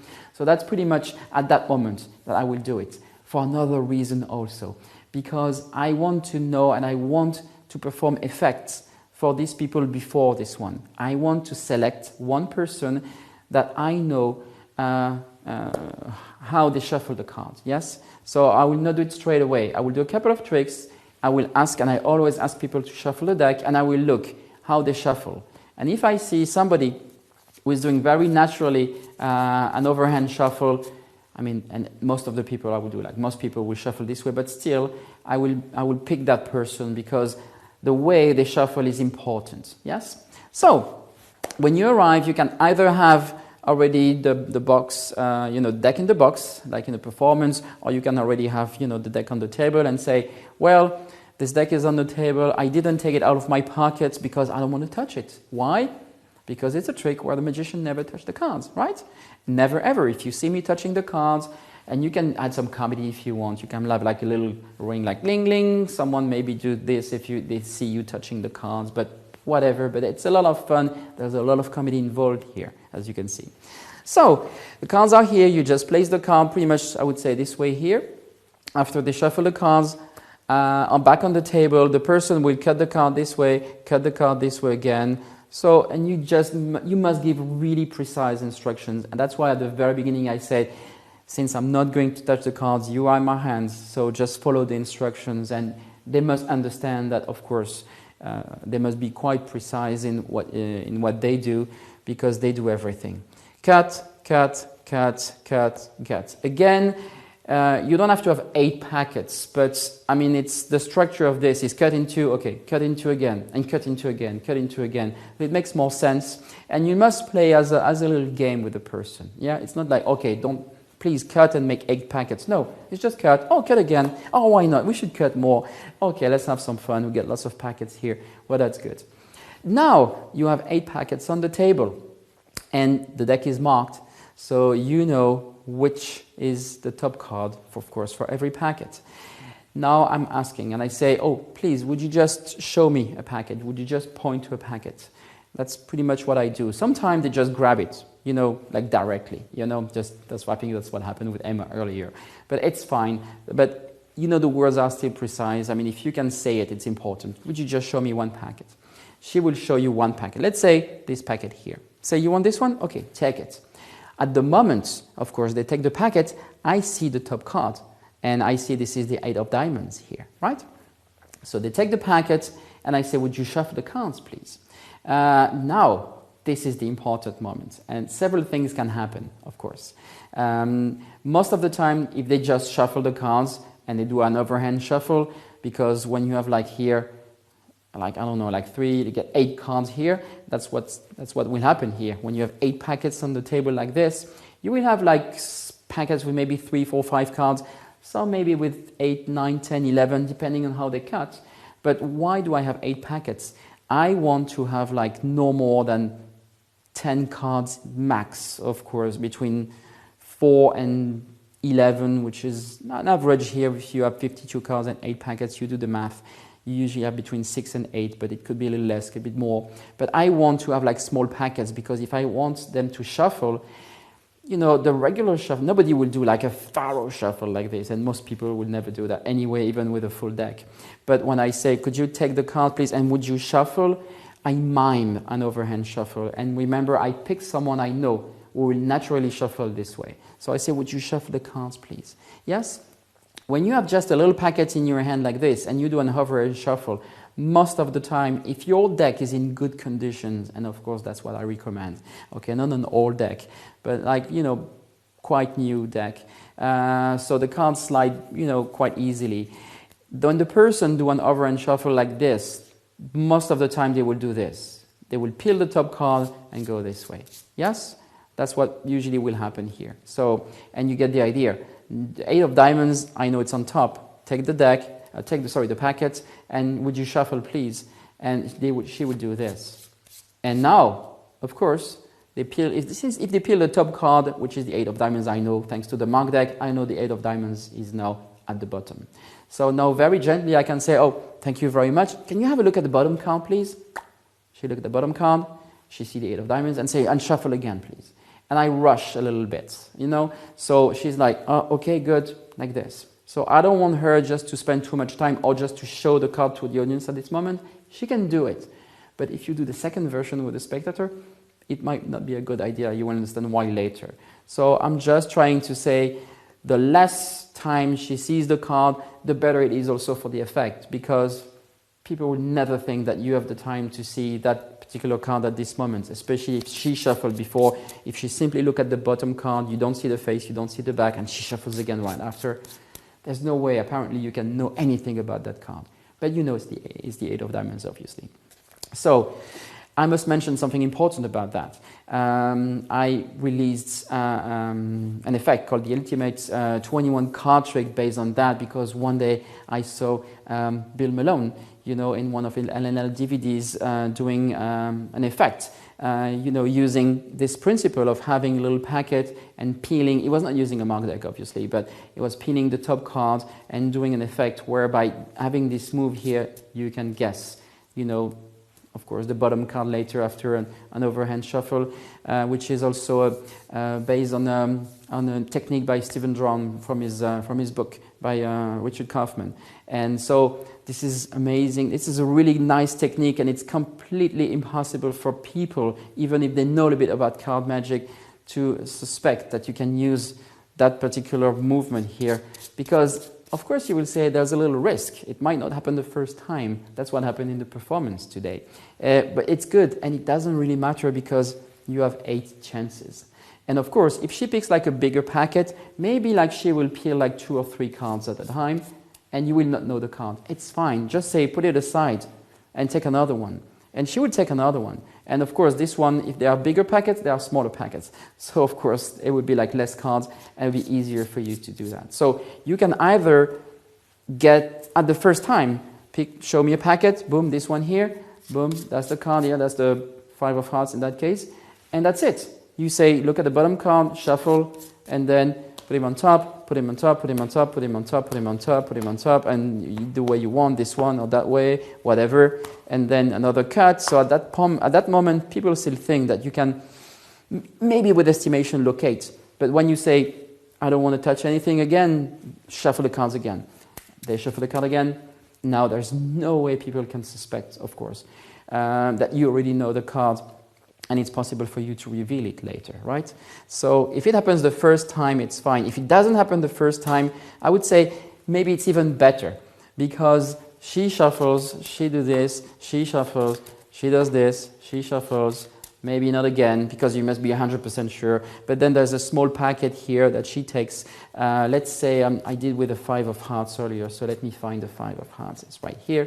So let's say that she has a little packet here, and it might be the 2nd, 3rd, 4th, 5th packet. It doesn't really matter, in fact. She takes this one here, she peels the top card. I can see straight away now it's really at the bottom. 5 of hearts is here. Boom, shuffle again. And then she had already shuffled a few packets. Then now it's great because it's lost somewhere in the middle. It's not the first one. It's right in the center, and it's one, from, in the middle of everything. And she shuffles again. And now there is an element of impossibility, of course, in the performance, which is there's no way you can know the card. So when they cut at the end, when they spread, like this, and it's great that you can do that. If you don't have the Boris Wilde mark deck, you have to salad shuffle the cards completely on the table and cover everything so you can locate the marks. Here, because the marks are on the edge, it's very easy to spot. Immediately I can see the 5 of hearts is here, if it's the card. So let's switch it for another one here. So you can see this is my 5 of hearts, and it's right there. Let's move it maybe a little bit up here, more to the center in a way. Yeah, it can be anywhere. And the rest, of course, is acting. It's just acting. I'm doing the pulse, but you can do whatever you want at the end. I think it's really nice when you do this. Okay, we are here doing about trying to feel things. So I'm trying to feel a pulse. There's like a connection with a person. You can do a little seduction game with that, feeling stuff. And obviously, you feel nothing here. You don't touch. She eliminates the card. Here you feel, oh, okay, I can feel the pulse again here. Oh, not so much here. So she eliminates those cards, etc., until you have at the end maybe like 4 or 5 cards left. And that's the moment you ask the person to spread them a little wider here, like this, of course. So, you have like a better, feel of the cards. And again, when I'm here, I know the 5 of hearts is definitely this card here. So I don't have to look, and I don't want to look at this moment. I'm just holding, and I'm just pretending I'm doing the real thing. And to help this, I must tell a little something I do. I'm holding the purse. So I'm just doing this, and at some point I feel nothing here. I feel a bit more here, obviously, because the card is here. And without looking, I can, of course, I know. And what I do is that when I supposedly feel nothing, I'm just holding gently the wrists. When I'm moving over the card, I'm pressing a little bit more the wrist, gently but still a bit more. And when you do it, and if you really have the pulse, you will feel the pulse better, and you will have, you know, the feeling that you really feel something stronger on that card here. Okay, it really helps to believe that you're doing the real thing while you're just acting. But still, and the person also will feel that when you move your hand at this particular moment, you have something like this, and it's a little stronger on her wrists. And she might think, oh, that might be the card, and he really feels something, which is quite good for, of course, the presentation. So I'm doing this, and I say, I don't feel anything here, can you get rid of this? You will end up like with 2 cards, which is like the best case here, so you can really take a little time and say, oh yeah, definitely on that one here. Can you get rid of this one here? Of course, she get rid of the last one. 1 card left here. Now that's very important. She must name the card first, of course. What was your card? I don't want to touch. Even for the revelation, don't touch the card. The promise from the beginning is you never touch a single card. You don't touch the last card. Of course, she says, that's the 5 of hearts. And definitely she takes the card. She shows the 5 of hearts. And remember, it's a marked deck, but don't do like, oh yeah, indeed, especially if you know it already. But every single time she shows, of course, people react, are like, whoa, that's the one. So you know that's the right card, obviously. But still, I always have a little look because I want to have like a visual confirmation for myself that it's really the one and we made it. So that's a very important moment. Being, yeah, okay, 5 of hearts, perfect. Yes, you can hand up here now because that's the magician's version, yes?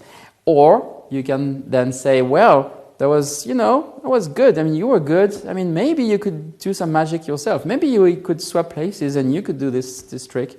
Oh, yeah, you don't know the secret, and I won't tell you, of course. Otherwise, I have to kill you after.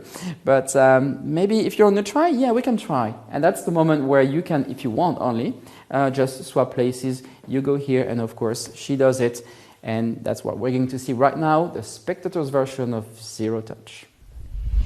Well, maybe some of you are wondering, what if the spectator shuffle all the packets and she doesn't peel the top card at any point?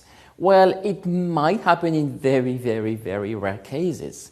Mostly it will happen if you pick, I think, the wrong person at the beginning. But if you just watch them shuffling the cards for the tricks before, it should be fine. But what if it happens? Yes, she can shuffle maybe this packet, this packet, this packet, this packet, this packet, this packet, and finally you get like this packet left here, and you don't want to take the risk if it's the last packet to say, would you shuffle the cards? And if she shuffles and she doesn't peel the top card to the bottom, then you might be in trouble. So if that happens in very rare cases, in that case, with the last packet left on the table, just ask her to say, would you pick the last packet, please? Would you look at the top card that you know, obviously, the 7 of diamonds here in that case? And then would you just shuffle the cards again? And would you bury this little packet in the middle of the other ones? And now, would you shuffle the cards again? It's not, as I would say, clean and fooling maybe as the original explanation that I told you earlier, but still it works very well for lay people and you will have no trouble, no fear, and then it's totally sure 100% of the time if you use this particular sequence in cases when it must happen. So just a little extra tip for you guys.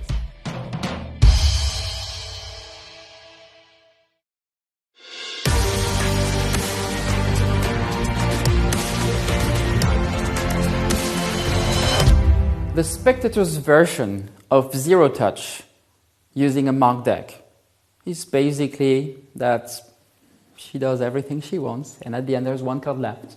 I just have to look at the back, name it, and you got it. As easy as that. I'm sure you probably guessed it already, since you know the marked deck, since I have just explained the magician's version. But there are a couple of subtleties I would like to talk about this one now. And again, just like for double revelation earlier, do not underestimate the the spectator's version of zero touch. Quick story. One day I went to a friend. They had a new apartment and they just brought all their friends and we had a great party. It was fun. And at some point we're talking, we're sitting in the sofa. There's this girl next to me and she said, "Oh, what do you do for a living?" Of course. "I'm a performer." "Oh, what kind?" "A magician." "Oh, yeah, can you show me some magic?" Okay. And I did a little set of magic for my friend. Everybody was very happy. And at the end, she said, "Oh, okay, I would never be able to do that. I mean, it's just, the skill." And I said, "Yeah, I'm sure you can do it." No, maybe we can try." And I did like a set of 15, 20 minutes with all the things you can imagine, with all the techniques we all know. And at the end, I just did this. And I said, "Okay, come here." And I did, the spectator's version of zero touch. So she was doing everything without touching the cards. I was doing everything for her. And at the end, I say, "My card is the Five of Hearts," and boom, of course, she managed to have the last card in the middle, reveal Five of Hearts. And she was stunned, and believe it or not, everybody was talking about that trick for the rest of the night, because she was surprised. Everybody thought she was like a stooge, or it was something planned between us. No. And so everybody was surprised. She was surprised, the people were surprised, and that was the only trick they'd talk about. Not that the only ones, and the other ones were like not that good, but this one was particularly strong because she was, the magician. She was doing the magic, and the magic was all about her. So that's why I like this one, and that's why sometimes I just perform this one. So again, it's your choice. And as I said earlier, well, it's very easy, of course, because now the idea is that if you perform the two one after each other, you have, of course, to do the exact same thing when you're the spectator. So when I'm the spectator, I try, of course, always to, I guide her. I would say, "Oh, remember, okay," I mumble, and I whisper and say, "Would you, yeah, remember, cut, yeah, okay. I need to cut, and cut again, boom, boom, boom, boom, of course." And then I help her, of course. And it's great because there's a potential of comedy here which is amazing. So she will mimic you, she will use the same sentences as you, but it doesn't sound like the same because she's not magician. But it's a lot of fun. And you will have people, doing like an amazing job, like, pretending that they're the magician and mimicking you, which is funny, really funny. So, of course, I help her because she cannot remember like every single step, and I make sure that she doesn't touch the card, and I remind that often. As you can see that in the performance. Again, what I do here, at some point, she will ask me to shuffle and look at the bottom card, and then immediately, and I shuffle again, right? Okay. So what I do here is very important. I take the card, I shuffle, and she say, "Look at the bottom card." I look at the bottom card, and immediately I say, and I shuffle the card right after, right? Okay, good. So that's what usually I do here. So I don't have the time, or I pretend that I forget to show the card to the audience, because I can't really show the card to the audience, because the card I show will not be the card I will name at the end, obviously. So that's what I do. But a little something I love to do is when I do this, I shuffle, look at the bottom card, and I just put my hand like this in front of the face, like when you do an overhand shuffle, of course. I look, go back here, and I pretend to show to the persons, if there are people on my right here, I'm just showing, like I pretend to show the card to the audience. They can't see a thing because my hand is in front, and I'm just doing something, and I'm nodding. I'm like, or like I'm doing something like, okay?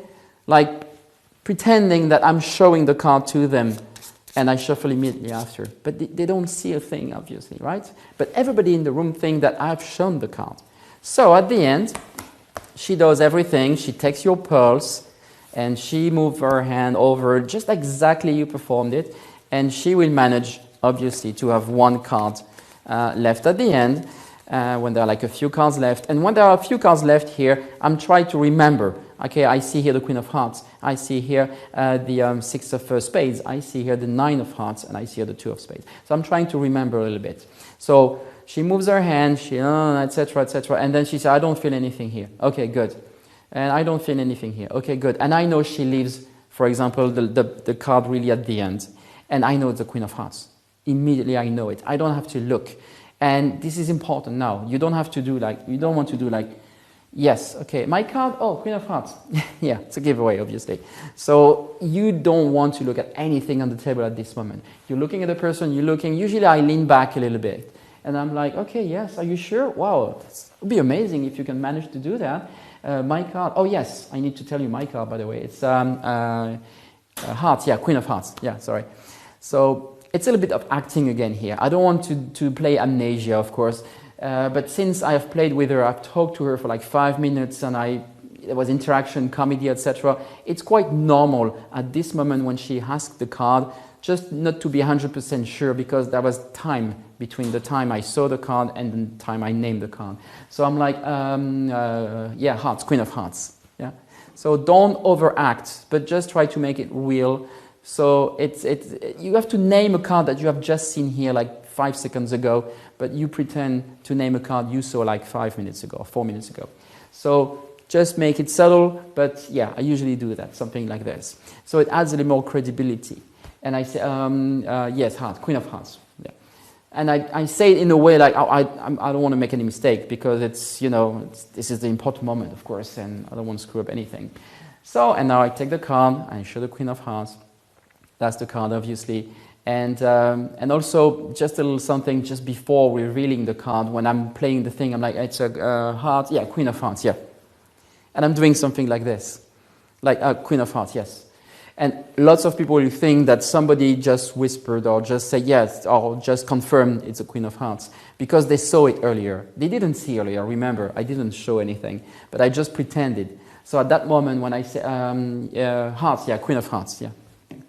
And then just this little move here adds so much more, credibility to what I'm doing now, which is exactly saying the card I saw earlier, which is not, obviously. But if people, buy this, and if they are sure that some people, remembered, help you, blah, blah, blah, and you reveal the Queen of Hearts, then it's impossible to backtrack the effect and know how you performed it. And just on itself, this is a very strong and very simple effect using the Boris White marker.